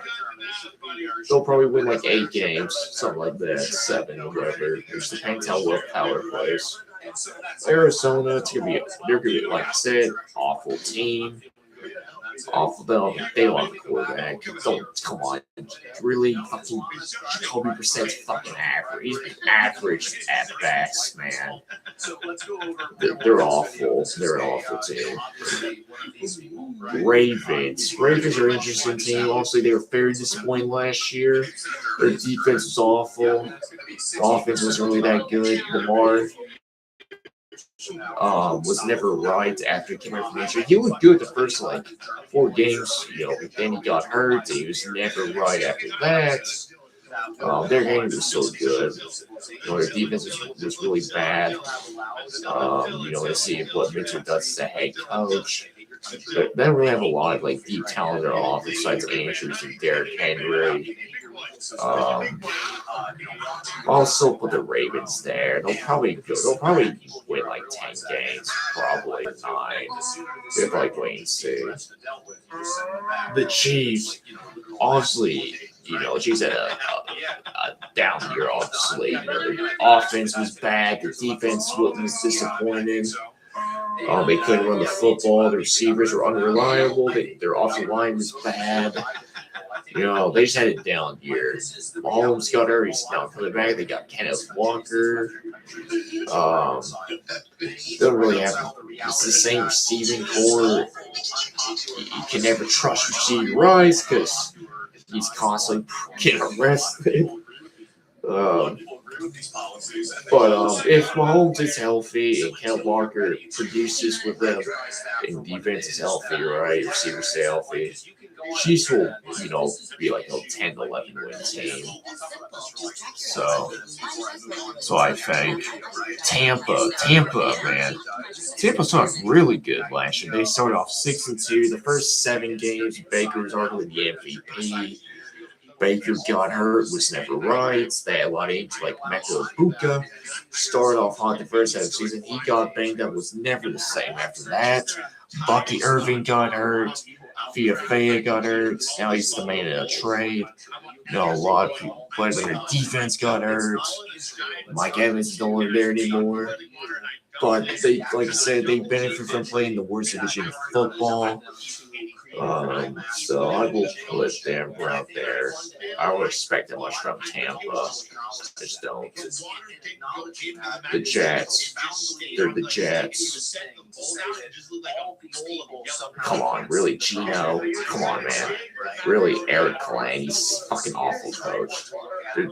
The Jets are arguably the worst team in the league. Them, the Dolphins are arguably the worst team in the league, man. Oh my god, what a sad franchise, man. The Steelers are the walking piece of a mediocrity fucking team. And constantly win like 9 games at 10. Win like 10 games every year with mediocre roster, and they just waste it for a playoff spot. Obviously, Aaron's back for like 1 more year. They hired McCarthy. It's basically the same roster from like last year. They did act like Rico Dow. They added Pittman.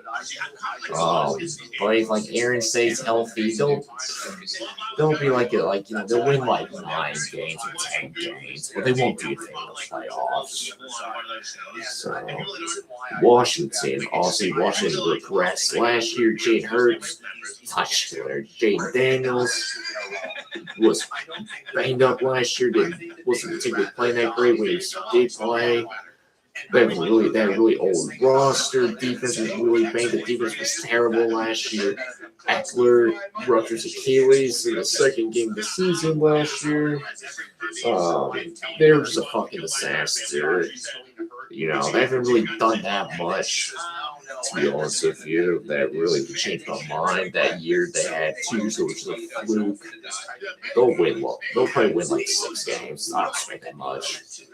Texans, arguably they already had the best team in football last year. Really good, man. CJ Stroud held them back. Bro, if CJ Stroud didn't turn the ball over, they could have gone to the Super Bowl, man. But they'll still be really good. They're still going to go far. I think they'll win. I think they're going to win their division. They'll make a playoff run. But it just depends on CJ Stroud. But even with his inconsistency, they're still loaded, man. They got Montgomery. They got, Nico Collins. Christian Kirk's there. I think Christian Kirk is still there, yeah. That defense is so good. That defense is so good. All right, save it for last. My Cowboys. Obviously, I'm a Cowboys fan. Our defense was awful last year. Dak was the only reason why we were competitive.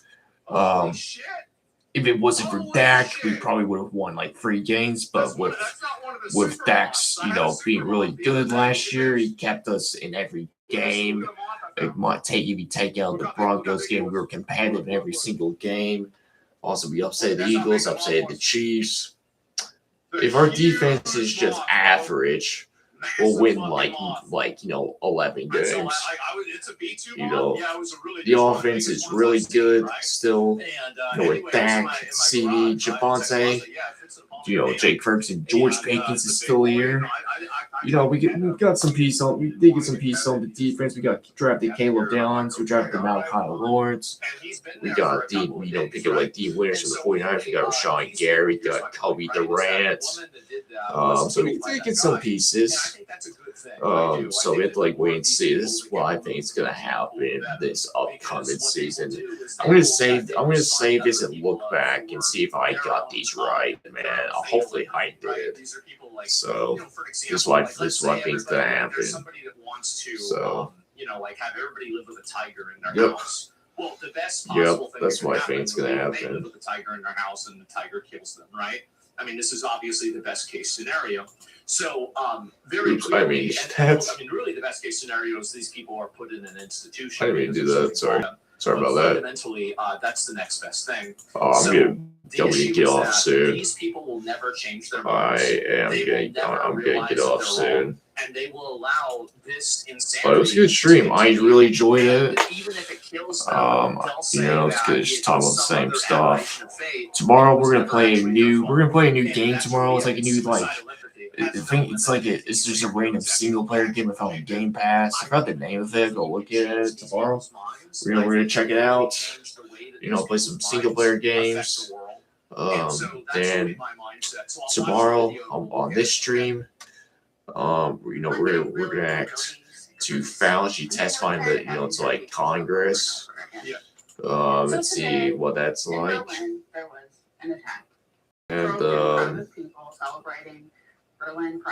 and see where we go from there. Yeah, that's basically my plan. 17 people. And it was a good stream. How many people really enjoyed it? Berlin, Pride, Parade, how many dead? It's never really happened on the X. Same old. It's just basically the same old bullshit. To be honest with you. Ironic about this that there's been multiple of these that have happened, right? So it's you're gonna have to be more specific. 1 dead and 29 injured. So that was really it. All right. So is the one person dead? Oh, the woman was it was a good stream. So there were 2 people really enjoyed it. The 21-year-old suspect, I'm gonna hop off for tonight. So 2 people total, but 1 actual and person, so right? yeah, guys. And so yeah, enjoy the stream. She made a correction video. I'll be back on tomorrow, and I will see you guys later. All right, boys. Peace. This is what I've said before about I never tried to what do you call it? I never